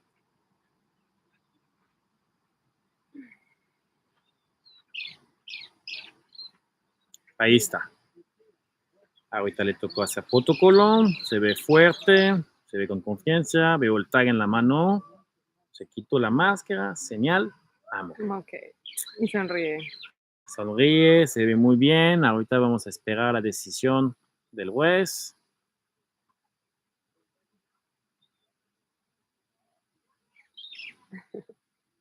Este momento siempre Es incómodo. incómodo. A ver qué pasa, qué están decidiendo. Sí. And it's a white cam. Felicidades, Sergio. So, Sergio Hernández acabó de hacer una bajada en peso constante. ¿Qué profundidad fue esa? 30 metros. En 30 metros. Muy bien. Y es tarjeta blanca. Qué lindo.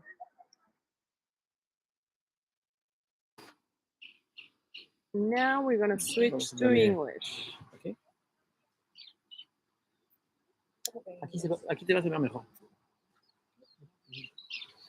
Antes de hablar del próximo atleta, vamos a recibir nuestra amiga Vanessa Estol. Hola. ¿Cómo estás? Muy bien, ¿y ustedes? Muy bien. A ver, Felicidades. quizás te puedes presentar para tus amigos, tus fans y los demás. Ujú. Bueno, yo soy Vanessa, soy de Uruguay y vivo en México hace 18 años y estoy buceando con Pranamaya desde el año pasado. Muy bien. ¿Y qué hiciste hoy? Hoy hice 48 metros en constant weight, ¿Y te dieron tarjeta blanca? tarjeta blanca, ¿Y qué lleva eso? national record para Uruguay. Felicidades. Muchas gracias. Qué bueno, qué bueno. Muy bonita progresión. No es tu primera vez, ¿no? Que viniste Mi a la primera competencia Ajá. es la segunda, sí. Vine en septiembre del año pasado y ahora volvimos. Vale, Por y aquí. empuraste un poquito tu récord nacional, entonces. Sí, bueno, el año pasado no competí en esa disciplina, pero el récord nacional estaba en 35 metros. Ándale, y ahorita está en 48. 48. Muy bien, ya hablamos de números más Sí, más un importantes. Muy bien, felicidades. Muchas gracias. ¿Y qué plan tienes por los próximos días? Bueno, mañana voy a hacer seguramente inmersión libre Ok, y el último día by fins. bye fins. Sí. Vale, vale. ¿Vas a intentar más récord nacional? Sí, sí, sí, todos los días. Todos los días, qué bueno, qué bueno. Pues Sí. felicidades. Muchas gracias. Excelente. ¿Y vas a volver a la próxima edición también? Seguro, si no vuelvo en septiembre, vuelvo seguro a la de mayo del año que viene. Vale. Pero sí. Y tú tienes otro deporte, ¿no? En tu vida. El alpinismo, sí. ¿Nos quieres Sí, contar me un gusta poco más subir de eso? montañas. Bueno, tenía antes un récord para mi país también porque fui la primera uruguaya en cumbre del Everest. Wow. Impresionante. Y nada, ahora lo combino un poco con la profundidad también. Vale. ¿Y nos vas a llevar ahí el Everest? ¿Sí? Ah. Bueno. Vos ya estás, la verdad, para Yes. venir. Sí, yo tengo muchas ganas de ir a conocer, Sí. obviamente. Muy bien. Pues muchísimas gracias. No, muchas Muchísimas gracias a por estar con ustedes. nosotros. Ahorita viene pues más atletas, obviamente. El próximo atleta es Chris. Y va a ser una bajadita también. No tan profundo como tú, pero sabes cómo es, a 36 metros. Y también Muy va a ser bien. su primera competencia. Entonces, Genial. a ver cómo le sale. Mucha Muchas suerte. felicidades, Vane, Muchas muchas gracias. felicidades. Nos Gracias. vemos. Adiós. Bye. Qué padre ver récords. Sí, encanta. sí, me No encanta. sabía que estaba la cámara hacia acá. Bueno, pues el siguiente que viene es mi amigo Chris. Chris también es su primera competencia y como es de Estados Unidos ya voy a cambiar al inglés. So, hey people, switching to English. Lindner, it's his first competition. He's been training with us this week. He did the competition workshop to learn all the rules and be prepared for this event. And he did that with Pranamaya.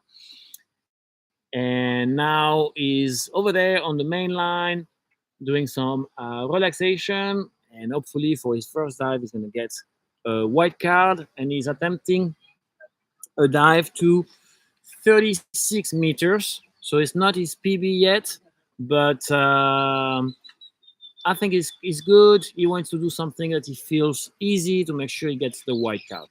As you can see on the video, The rain is back. The rain is back.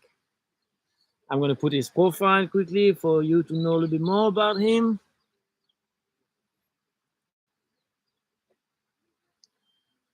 Chris actually lives in Colorado.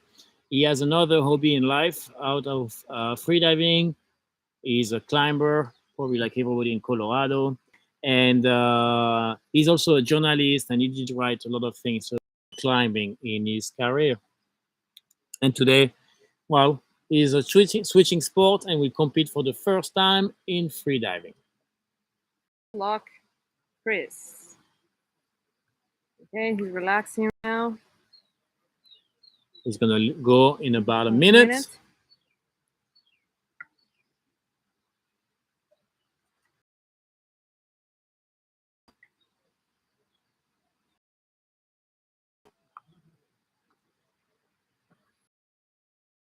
Looks very relaxed. I think the rain is just perfect because it's also quite refreshing, don't you think? I think it's very nice to have the rain. I'm just a bit concerned for the streaming. Otherwise, Yeah. I love the rain here. It's nice and relaxing. And plus here, it doesn't matter if the wind starts to be strong, there's not going to be any waves coming. So it's not really affecting us.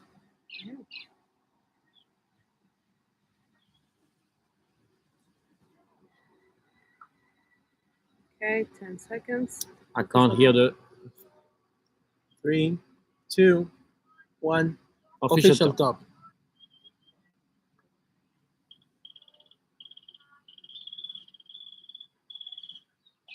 Okay. Takes a deep breath. And there he goes. And there he goes. Okay, nice confident dog dive.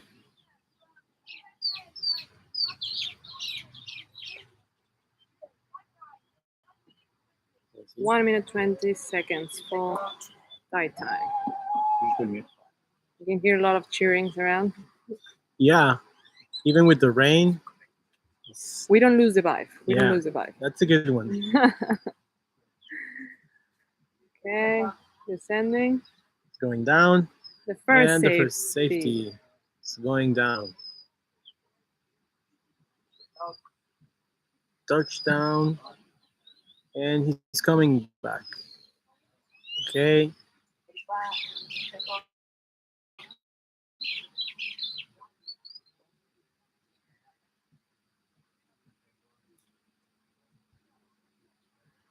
Okay, we can see the judge is checking.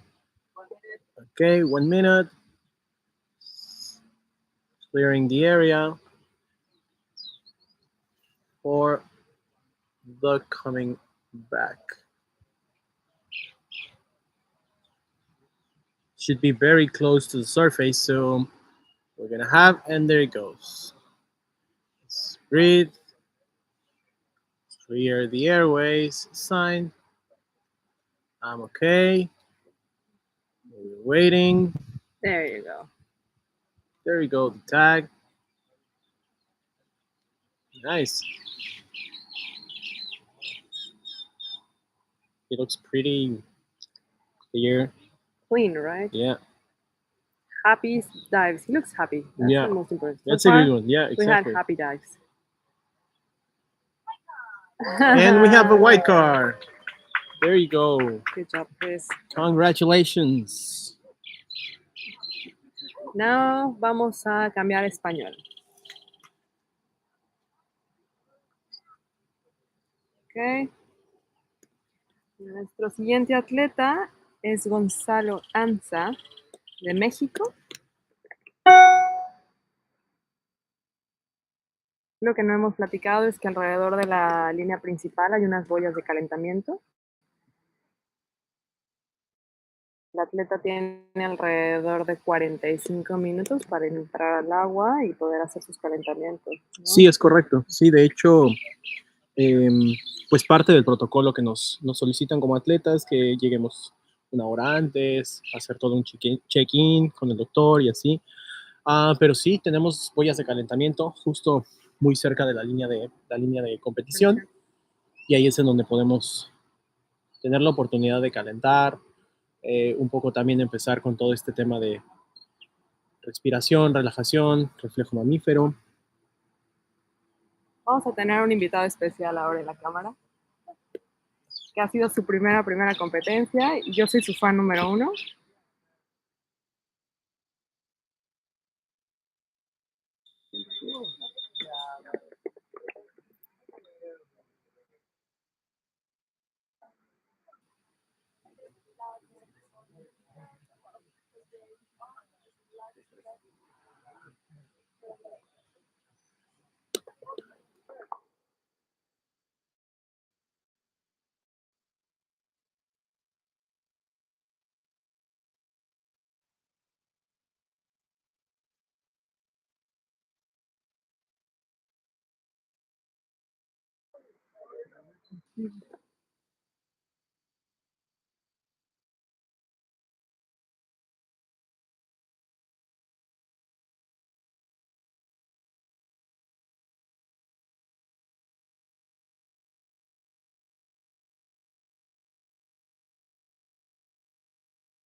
Bien, tenemos a Gonzalo en este momento preparándose para su inmersión. Está poniendo un poco de agua dentro de la hoodie. Claro. Eso es Sí, importante para el tema de la ecualización, Claro. para evitar ahí cualquier contratiempo que tenga ya a profundidad. Sí, no es una sensación agradable cuando no haces ese ejercicio. No, claro. Sí, la verdad es que ir con esa pequeña burbuja que se puede formar quizás, a veces es un poco incómodo. Se le ve bastante relajado, está Sí, haciendo toda su respiración. un nose clip. La verdad es que sí, lo veo muy, muy cómodo. Completamente enfocado en la respiración. Justo son esos momentos en los que estás ya con esa respiración, 1000 pensamientos de pronto pueden llegar, pero también parte de esta experiencia de competir, de ser parte del Azul Freediving Challenge es pues justo tener la experiencia de poder empezar a trabajar con esos pensamientos que de pronto pueden aparecer al inicio, o quizás no, quizás de pronto es completamente una inmersión muy tranquila, muy relajada, y de eso se trata, ¿no? De poder tener la experiencia de saber y de vivirlo justo en este. Rápida es. Sí. El sol regresó, pasó un huracán. Sí, por no, aquí. tenemos aquí el clima completamente jugando con nosotros. Ya regresa el sol, se despeja un poco el cielo. El clima del Caribe. Debo decir que es bueno que llueva porque también como que se hace, o sea, la primera capa de jumpsuit se refresca un poco porque tiene que ser muy caliente. Entonces... Sí, no, tenemos aquí un sauna. Vamos a decirle a Julien que por favor apague el calentador porque tenemos una temperatura increíble en el cenote. A veces en septiembre se pone hasta más caliente que eso. Sí. Es too much. Sí, porque en septiembre no tenemos lluvia. No. Sí, a ver si este año llega un poco la lluvia porque no está llegando. Supongo que todos los que viven aquí ya se dieron cuenta que está muy seco. Hemos perdido algunos metros del cenote, ¿eh? Sí, también. Está menos profundo ahorita. Recuerdo hace unos años una competencia que el agua desbordaba el cenote. Ya como, ¿te recuerdas? Pues como sí, después de la pandemia. Sí. Entonces, sí, y Robert hizo 90 metros en el cenote. Sí. Regresen a nuestros 90 metros, por favor. Volviendo a él, se le ve confiado, tranquilo. Está el coach ahí también. No ha dejado a uno solo de los alumnos. Todos. Qué bueno. Todos, bastante. Ahí con uno de sus alumnos, supongo que también es su primera vez. 20 segundos.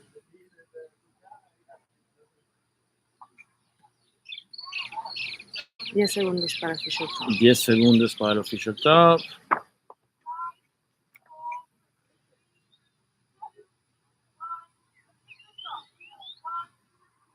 Official Top.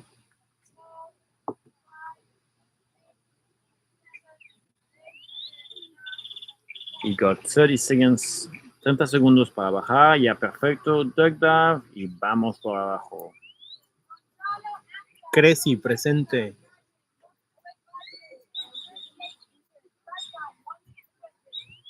Yeah, so goes Gonzalo Anza, Mayo from Mexico.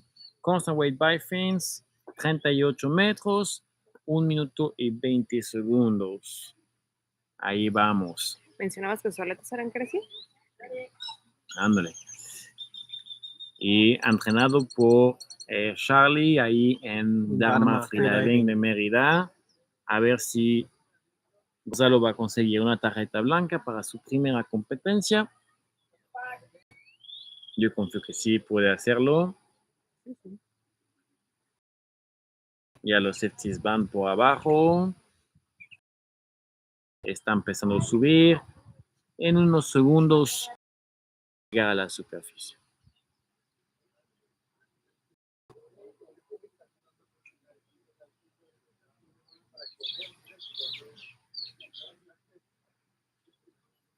Un saludo especial a todas las personas que nos están viendo y está afuera. Es ahí donde hace el protocolo. Nose clip. Señal. Súper limpio. ¿Tiene tag? Sí, tiene Ahí tag. está. Perfecto. Tag. Muy bien. Esperando, el coach ni siquiera tuvo que dar mucha indicación, creo que lo hizo muy bien performance. Muy bien. Y tenemos una Tarjeta blanca. Qué bonito. Muy bien, muy bien. Banda yucateca. Muchas felicidades. Pues sí. por el momento les van muy bien, ¿no? Sí. Todos salieron Sí, con bastante tarjeta bien. blanca, primera competencia, primera tarjeta blanca. Una vez más, es muy importante porque es lo que te permite agarrar confianza para los próximos días y empujar más. En mi opinión, no hay nada peor que empezar con tarjeta roja o algo que te molesta. Luego es muy difícil de cambiar la mente y volver a un estado de paz y de disfrutar también. Sí, completamente, sí. Aparte, pues ya lo mencionábamos al inicio, ¿no? Pero conforme van pasando los días de la competición, eso también te va a dar bastante confianza, quizás de pronto saber que ya lograste una tarjeta blanca, pensaste el primer día con una tarjeta blanca y que eventualmente te va a dar esa seguridad para poder continuar los demás días con muchísima más confianza, de pronto, insisto, con la experiencia. Y eso también afecta de manera positiva a todo el ambiente de la competición, ¿no? Que ya habíamos comentado. Totalmente. El próximo buzo también es parte del equipo Dharma. Se llama Abril España, pero es de México. Y va a ser una bajada en peso constante con aletas en una profundidad de 38 metros. Sí, y un saludo especial a todas las personas que nos están viendo. La verdad que esta transmisión cada vez más crece y crece. Tenemos por ahí también canoeros que realizaron la travesía, entonces saludo a todos ellos, a todas las personas. A ver, cuéntanos un poquito, yo sé que está un poco fuera del tema del freediving, tenemos ahí un minutito y me gustaría que nos explicas lo que acabas de hacer la semana pasada. Solamente fue un poco cruzar una isla y ya. A grandes rasgos es una experiencia, esto se traduce en una peregrinación, es una ofrenda que se hace y lo que se hace con toda esta tradición maya, es la travesía sagrada maya, se realiza una peregrinación en canoas de 10 personas y vamos remando desde Parque Xcaret o desde la ciudad de Polé hacia la isla de Cozumel en 2 días. Entonces se hace una ida en un viernes y regresamos el día sábado. Esto se hace un poco como para seguir la tradición maya, que es parte de la región o de todas las costumbres que tenemos en esta parte de la península. Pero sí, la verdad es que fue un reto interesante. Estaba un poco combinando como los entrenamientos y luego venía ahí a trabajar acá con ustedes y bueno. ¿Y cuál es la distancia que hay entre Cozumel y Playa del Carmen? Pues en ferry, o sea, lo que nosotros realizamos es un poco, varía un poco, me refiero por el tema de corrientes, pero se está dando entre 30 a 35 kilómetros, depende un poco de las corrientes, depende un poco también de la ruta, pero más o menos son 35 kilómetros, entre 30 y 35 kilómetros que se realizan de ida y 30 kilómetros un poco de vuelta, porque ya no necesitamos ir por la costa, ya podemos tomar la corriente a favor, ¿no? Entonces, sí, la verdad Muy es que bien. sí estuvo. ¿Qué tipo de equipo usan? O sea, ¿qué tipo de canoas son? Pues son canoas completamente de madera. Bueno, ahora ya las hacen de fibra de vidrio, pero las hacían de madera. Y remos completamente rústicos de madera, ¿no?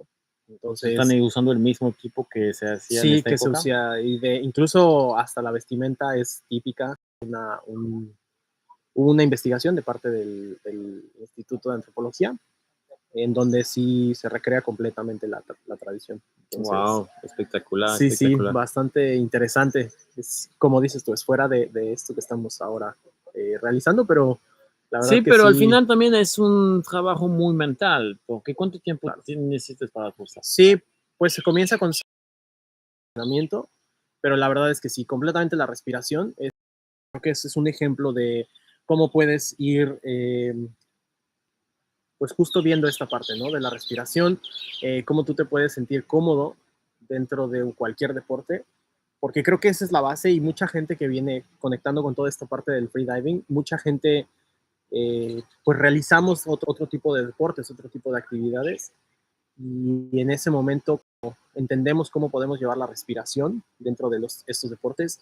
La verdad que la apnea es una herramienta o un deporte, incluso hasta muchos sabemos que es que una vez que lo pruebas ya no puedes regresar al estilo de vida que de pronto tenías, ¿no? La respiración, el entenderte mismo, el entender tus pensamientos, el saber lo que estás haciendo en el momento en el que A ver, estás bajando, ¿no? perdón, te estoy cortando. Vamos a darle Sí, un poco de atención a la próxima sí. bajada y va a bajar en menos de 30 segundos. Como estaba diciendo, viene de Mérida, la única mujer del equipo Dharma y creo que es la más de las más profundas de todo el equipo. Y estamos a 10 segundos del official top. Ella le gusta prepararse en la posición de pie, tiene usando un nose clip. Ahorita fue el official top, ella va a bajar en unos segundos.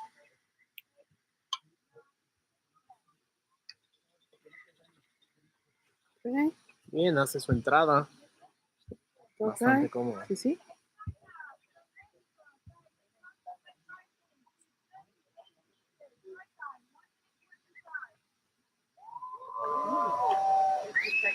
Acaba de ir Abril España, mujer mexicana que va a bajar en peso constante con aletas en una profundidad de 38 metros.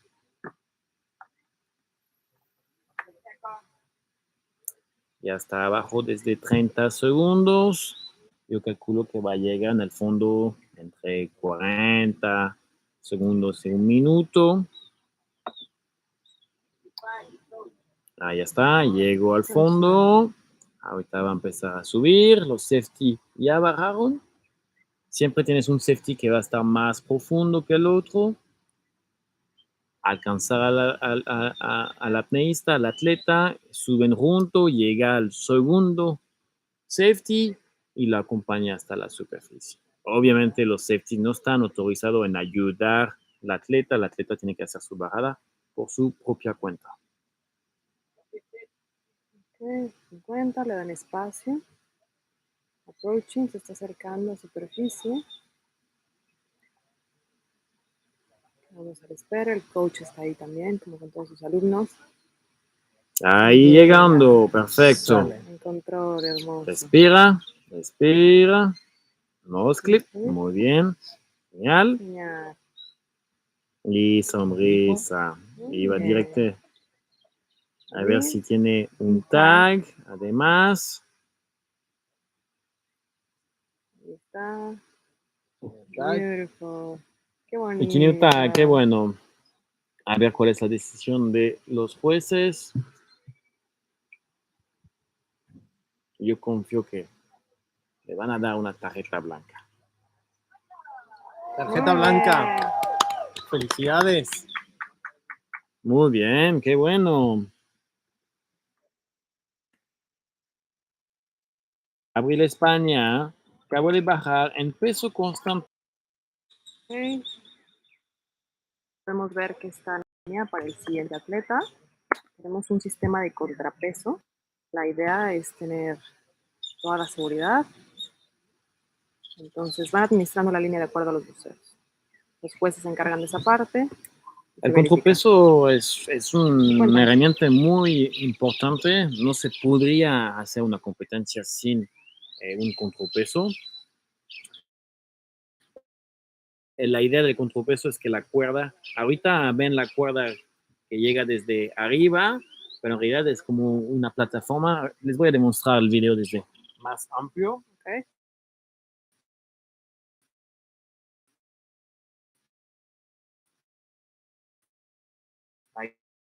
Ahí va un lado que va a ayudar a subir la cuerda y como pues bajarla el buzo hasta la superficie. Ayer jueves era un día de descanso por los atletas, pero no era el día de descanso por los jueces, por los safeties y los jueces. Todo el equipo estuvo en el centro de ayer peso para ver qué tan bien funciona y perdón, podemos subir a alguien desde 70 metros hasta la superficie en unos 50 segundos. Significa que, pues la verdad, podríamos sacar a alguien de abajo del agua de manera súper rápida y salvar pues, a cualquier persona. En la historia de la competencia nunca se tuvo que usar el contrapeso. En la historia de las competencias de apnea muy pocas veces se tuvo que usar el contrapeso, pero es una seguridad que es importante y que me da una paz mental gigante de saber que en cualquier momento podemos subir una persona desde abajo. Mismo mencionamos que el atleta tiene sujeto al cuerpo una línea, se llama lanyard. Esta la revisa un juez antes para saber que cumple ciertos requisitos y los safeties revisan que esté apropiadamente atado a la línea, ¿no? Entonces también eso es importante. En este momento tenemos a Libertad Coronel en la línea. Debo decir que es una de mis personas favoritas del mundo. Libertad recién este año terminó su curso de instructor. Es una instructora que está en Riviera Maya con Azul Freediving. Ha incrementado sus marcas en los últimos meses, está entrenando muchísimo. Y Libertad va a performar un buceo de 40 metros en peso constante de aletas. También es su primera competencia. Su primera competencia, ¿eh? Había hecho una competencia en alberca hace mucho, que le fue muy, muy bien también, pero esta es su primera. Es un confort de tener la máscara, se permite de ver mejor la movida con la ecualización. Claro. Que la gran diferencia entre la profundidad y la atletas en ir más profundos. Para mí me hace perder que como este ritmo que tengo el flow y por la máscara se vuelve como ahí medio complicado. Pero Max es un gran ejemplo de las cosas que se pueden hacer con la máscara teniendo un control de ecualización. Claro, con una buena práctica y buen control he visto gente hasta 100 metros con una máscara. Bueno, la vemos que ahorita ya se está preparando, estamos acercando del official top. Está sentada. Estoy muy relajada. Entonces, antes de bajar, las atletas siempre toman el tiempo de relajar para bajar un poco pues, el ritmo cardíaco y encontrar una paz mental antes de bajar. Es muy importante conseguir esta paz antes de ir, pero el chiste es de mantener esta paz durante la inmersión. Claro. Llevarte la paz. Sí. Muchas veces es a veces algunos lo dejan en la superficie. Exactamente. Claro. Eso es lo que cuesta más que todo los principiantes. Y con experiencia va mejorando esto. 5. Libertad, está tomando una respiración profunda. Official top. Y va. Dive. Ok. Bien. Libertad, 40 metros en peso constante, violetas.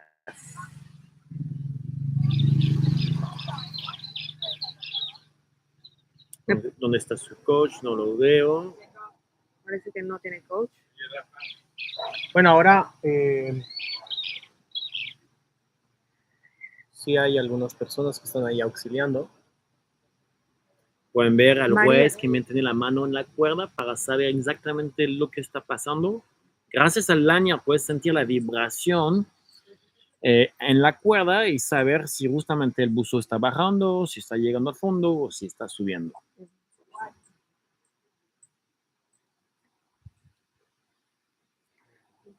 Baja el primer safety.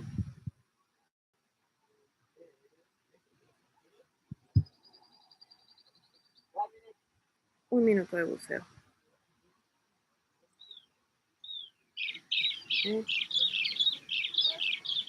Se acerca. Está afuera. Protocolo muy rápido. Iba a decir, Eficiente. ahorita pues es respirar, asegurar que está bien, va a buscar su tag, parece que lo tiene. Ahí Demostrado, está. muy bien. Muy bien.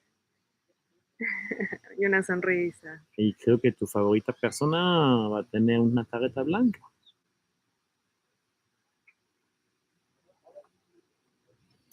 A ver, vamos a los jueces. Y... tarjeta blanca. Tarjeta blanca. Muy bien.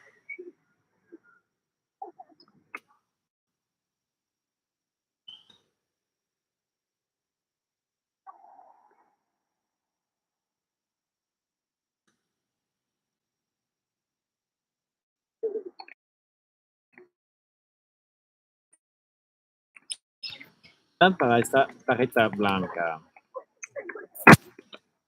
Muy bien. Qué buen flow traemos de atletas, ¿eh? Sí, Qué buen flow. ahorita es puras tarjetas blancas. ¿Sí? El único DQ es el de Sean, pero ya me vino a ver que me dice que lo peor es que lo va a protestar.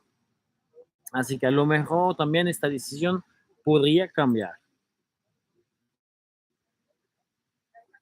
Pero llevamos un muy buen flow de atletas, muchas tarjetas blancas, happy dives. Happy dives. Happy dives. La próxima persona que viene, pues se supone que es Katie. No la veo en la línea. Así está allí. Está en camino por llegar para su inmersión. Katie, she's from the US. So we're going to make the effort to switch to English. For you, Katie, and your family and all your fans. So now she's planning to do a dive in constant weight bias fins to a depth of 49 meters. Okay. She competed a few years ago with us, and since then she's been here, I think, every edition. Yes. And she has a good progression as well as a competitor. And let's see if she can get a white card on this dive. She's been training in the last few days. She's been coming here regularly, so I'm confident she can do this dive. Also, must say that she just recently started using the nose flip, and she's been doing very well with it. I think she was hands-free police. She was able to equalize hands-free, which is a very, very good skill. Not easy for everyone. And now she uses a nose flip because the deeper go, the more complicated the equalization gets when it comes to hands-free. So yeah, I was gonna say hands-free is great. I wish I have hands-free. Limit of depth where you can actually, she's usually around 30 meters, maybe a little more. And sometimes what happens is that when the people finally arrive to those depths and they need to switch to a normal equalization because they never really practiced it before, it takes a little bit of time and might slow down their progression. But it usually doesn't take very long because if they're able to hands-free before, they have good control of the area. So used to this kind of There's comes another challenge that is learning now still. exactly. So it's a never, you always keep learning when it comes to freediving. Oh yeah, it's a never-ending story because obviously the deeper you go, the more complex it gets. If it's not the equalization, it might be the lack of oxygen. If it's not the lack of oxygen, it might be the effect of narcosis with great depths. So and also, we don't always feel the same every day. So you need to know your body to be able to choose a target dive that actually fits how you feel on that specific day. Absolutely. She looks very, very relaxed and confident. She's holding the line. She's training with Roberto Guzman from GM Freediving. So she has a great coach, very experienced. So she's been learning a lot from here for sure. So let's see. She can apply all the tricks that she learned and get this white card. I'm confident she will. Happy dive. Happy dive.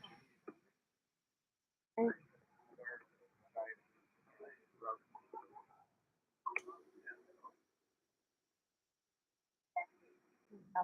1 minute 30 seconds to official top.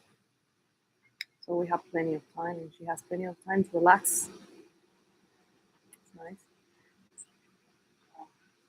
It's interesting how over time you become more, I must say, picky when it comes to your wetsuit, and you start buying and getting more.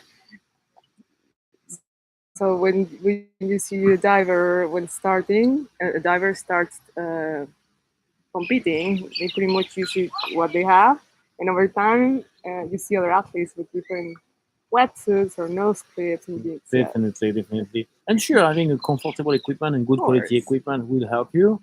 But again, freediving is more than anything a mental sport. Yeah. So it can affect you just by that too. By buying a gear that you like most, better, and you feel more comfortable. Yeah. Your brain is more at peace, and it will help you to go deeper and do better dive. And especially if you have your name. If you have a name on your back, like Roberto. Like Roberto, of course. From that, you know you're going to be feeling good. It's strong. And also, we all have our own yuyus, so we have our specific things to follow when we want to achieve something, or for at least for me. Of course. There is nothing more into Lucky Charms than athletes. They all have their little thing. I know that it's about time to go for her. So this is going to be the official top. Okay.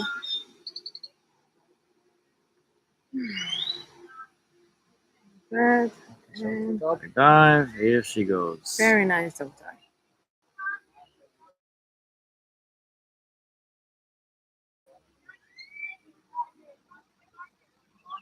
She's a very strong athlete. I'm very curious about seeing what she's gonna do next days.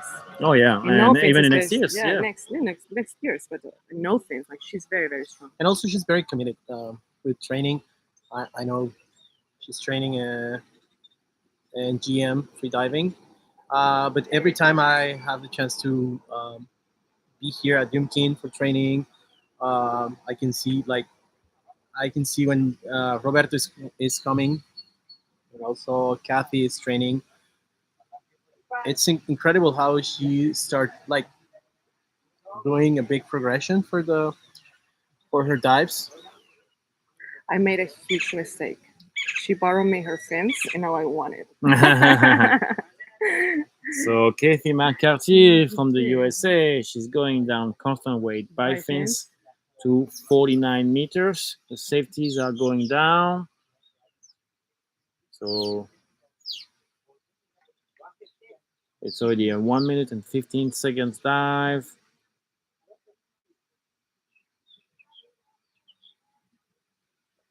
Okay. She's going up. Okay. Any second. There she is. Arriving. And moving thing, doing the protocol quite fast. She's out of the way. Now she can take the time to recover and wait for the decision of the judge. I see her head shaking. Maybe it's an early turn. Do we have a tag? Yeah, no tag. No tag. She's looking at it, so I think it's going to be a yellow card, early turn.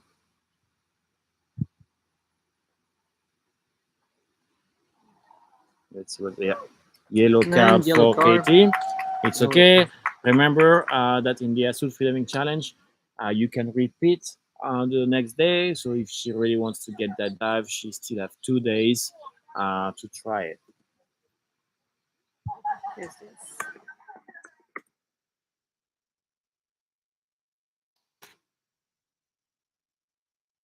Smiling. It's, awesome.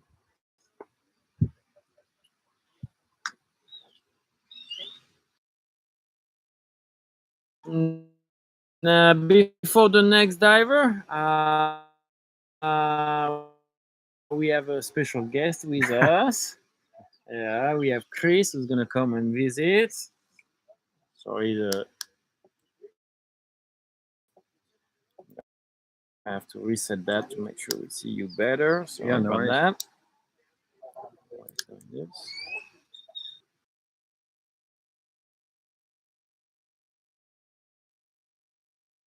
Turn off this.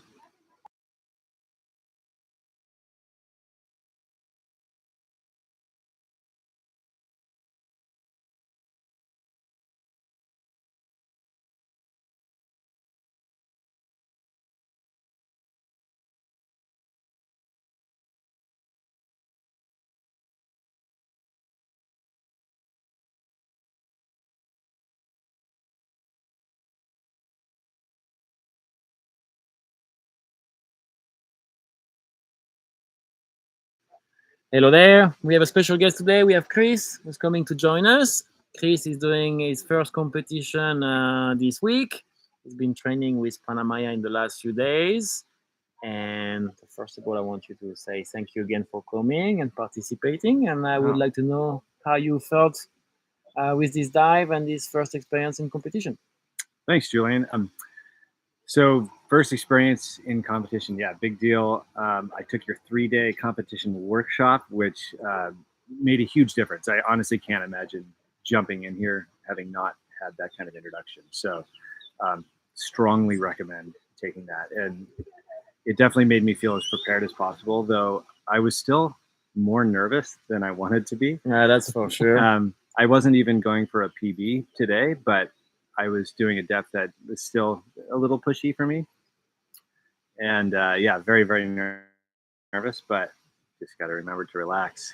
And so that was. Did you feel nervous during your dive as well, or just before? No, just before. Just before. During, it felt good. And I got to say, it's just such a nice, relaxing atmosphere here. Every athlete I've talked with is very kind, and it's mellow. Even during the comp, it's really mellow in the water. Everybody's just chilling out, and really, every single person has been very kind. That's good. I like that. I'm just delighted. I mean, it's just a reminder how awesome the freediving community is. Especially to me, I'm just a beginner, and it's just so cool to be welcome. Well, you're more than welcome. And then again, and this competition is designed for you all to come and try, do your PB and get new experience. And hopefully you're going to come back more and more. Heck yeah, I will. Maybe in a few years, you will be even in the vertical blue or something. Yeah, why not? Why not, Oh, goodness. And what's your, we see a lot of free divers, and sometimes it's interesting to know what's their background. Where are you from? I'm from Boulder, Colorado. Okay. Yep. It's not really a big place for freediving, is it? No. Although there is a burgeoning community there that is just starting to do more pool training. But for depth, out of luck. All right, Colorado people, you have to come here to do some depths. Definitely. Excellent. Yeah. Well, thank you very much for being here. And we're going to go and see the next freediver. Perfect. We're going to go in 1 minute. I think the next diver is actually Cecia. So all right, let's support her and see if she can get a white card like you did. Thank you so much, Julian. Really My appreciate pleasure. it. My pleasure. Thank you.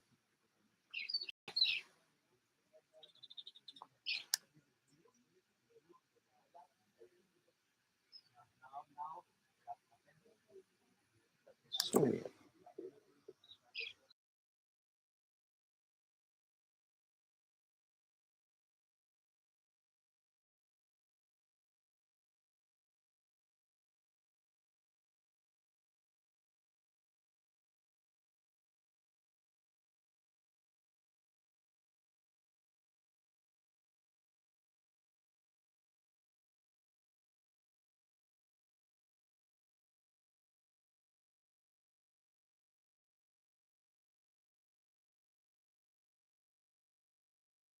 Estamos en la línea Cecia Madrid. Cecia Madrid es su tercera competencia, me parece. Es una atleta súper fuerte. Va a performar 54 metros en peso constante vialetas. Cecia es del estado de Veracruz.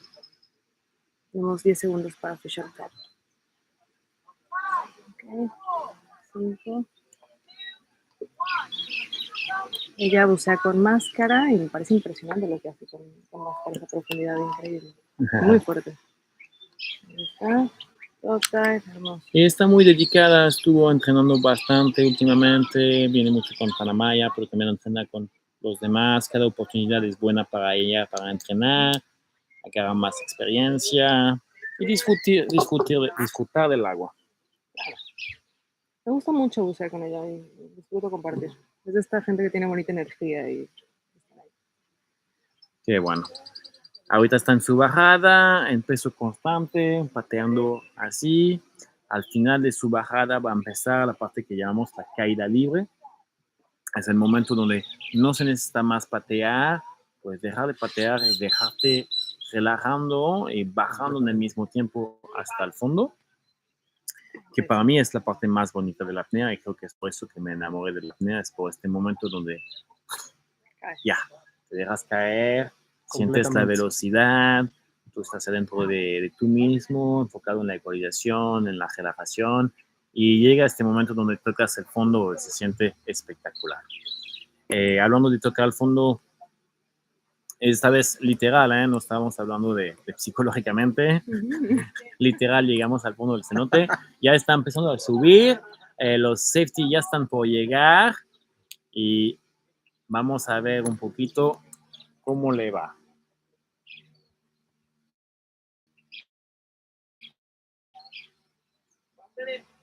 Minuto con 30. Cerca. Protocolo. Máscara. Señal. Okay. Estaba dando la vuelta a los jueces, creo que va a estar bien, pero se ve fresca, pero no está muy feliz con ella misma. Suena que va a ser un yellow card, quizás un early turn. Quizás vamos a esperar. Ella estaba intentando 54 metros de profundidad. Sí, es correcto. Yellow card. Pero va a tener otra oportunidad, no pasa nada. Una vez más, acuérdense que se puede repetir las bajadas, entonces si su objetivo llega a ser este 54 metros, viene 2 días más para intentarlo. Totalmente.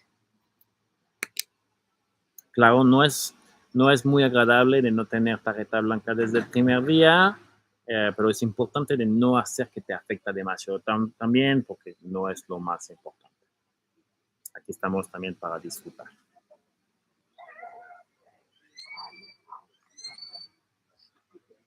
Ok. Nuestro siguiente atleta. No sé por qué no tengo más ángulo grande, pero bueno.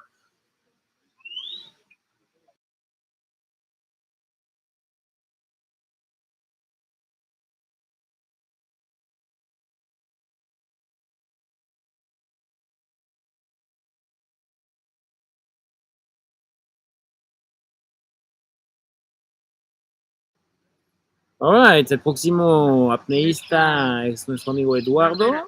Julián, yo tengo muchas personas favoritas. Sí. Perdóname. Pues tienes que decidir, no puedes estar así. Yo tengo muchas personas favoritas. Bueno. Y Eduardo es uno de mis apneístas favoritos también. Eduardo es muy simpático, le encanta la apnea. Estoy muy feliz que puede participar. No estaba seguro si iba a poder tener el tiempo, pero aquí está con nosotros.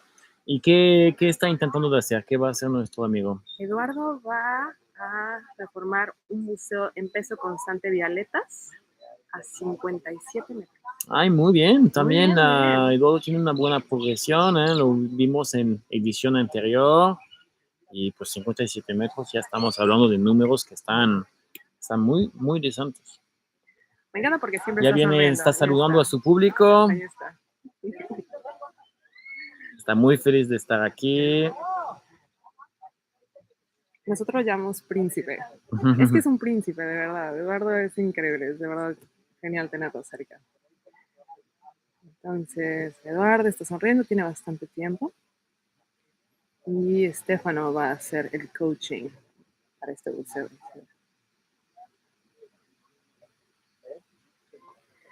Creo que ha sido una progresión muy linda la de Eduardo, o sea, lo vimos al inicio, o sea, compartimos la primera competencia y ha sido muy lindo ver esta progresión, ¿no? Qué bueno. También alguien que ha dominado mouthfeel, el último año se dedicó a aprenderlo, a entenderlo y a usarlo, ¿no? O sea, entonces se le vio mucha dedicación. Recién acaba de terminar su curso de instructor, ¿eh? Ah, ok. ¿Y Sí, con sí. qué agencia se volvió instructor? Con SCI, con Pepe Salcedo, hizo el instructorado hace un par de meses, fue que terminó. Eduardo es ingeniero, pero tiene también la certificación de instructor. Entonces, hay muchas agencias afuera. Nosotros estamos haciendo una competencia de Aida. Aida se enfoca en el sistema de competición, organiza competencia, etcétera, etcétera. Igual que las demás, pero también la Aida tiene todo un circuito educativo con cursos y manera de mejorar y llegar hasta el nivel de instructor. Pero también hay otras escuelas ahí en el mercado que van a escuchar. Ahora, pues claro, todos tenemos unas preferencias por algunos, pero al final lo más importante es el instructor y ahí podemos encontrar pues escuelas de SSI, como lo acabas de decir con Eduardo, también está ahí afuera la escuela Mochanov, PADI también existe.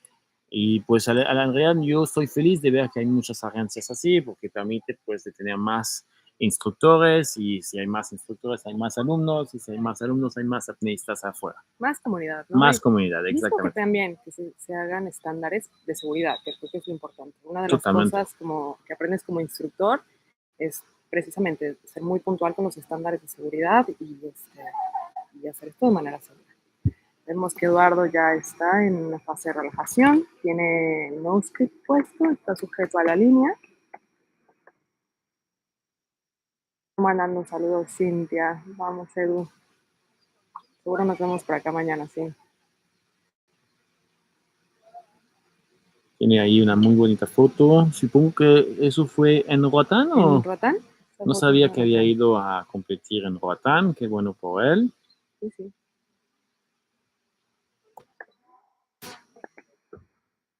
Roatán es un lugar muy bueno para competir. Tienen un sitio que está ideal para hacer. Este año se va a hacer el Mundial.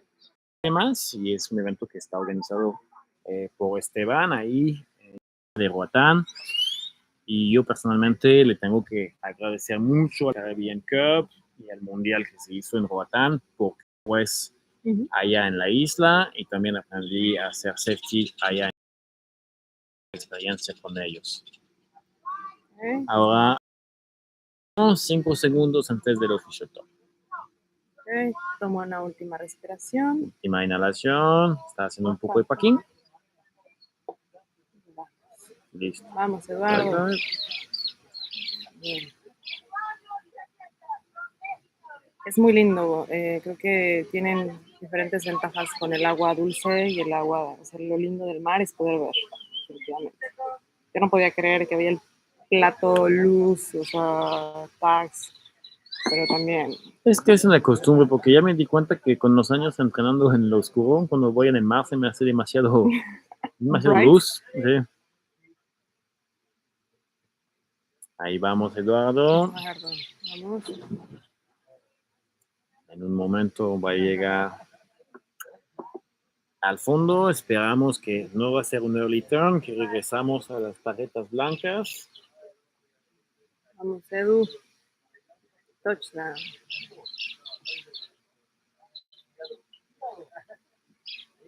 ¿Qué pasa ahí?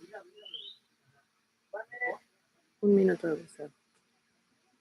Un minuto, touchdown. Perfecto, es good timing. Muchos de los atletas que van profundo tratan de bajar a una velocidad que es de entre 1 metro por segundos. Entonces, pues si quieres hacer a 57 metros y llegas en 1 minuto, suena como un excelente timing.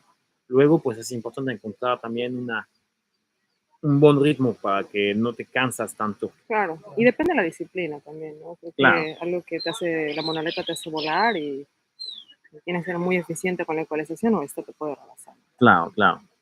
Estamos esperando la vuelta. Los safeties ya están abajo. En unos segundos se van a unir y van a subir juntos. El juez ya se está alejando un poquito, deja lugar, ahí está, buscando los safeties, Ok. respira, Respira. máscara. No split, señal. Se le ve fresco. Dos. Fresco cansado, vamos a decir. Fresco cansado. Pero bien, se ve limpio, el protocolo fue bien hecho. Tenemos Se me un hace que tag. vamos a tener un protocolo aceptado. A ver si tiene el tag, no he visto el tag No he visto todavía. el tag tampoco. Edu. No vi el tag, pero No supongo hubo que tag. sí. Fue una tarjeta amarilla. ¿Amarilla? Ujú. Ah, Yellow card. yo pensé en Yellow yellow card. card. Yellow card, supongo que ahorita. Tiene una Y, gran sonrisa, que es importante. ¿se acuerdan lo que estaba diciendo antes, no? Cuando muchas veces afecta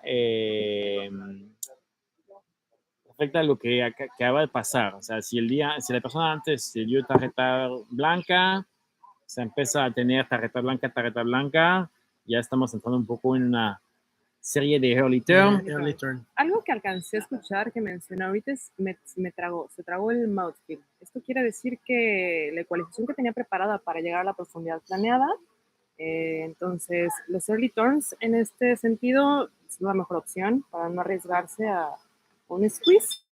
Mencionó que tuvo O lastimar los oídos o algo así, entonces, claramente. Sí, totalmente de acuerdo contigo.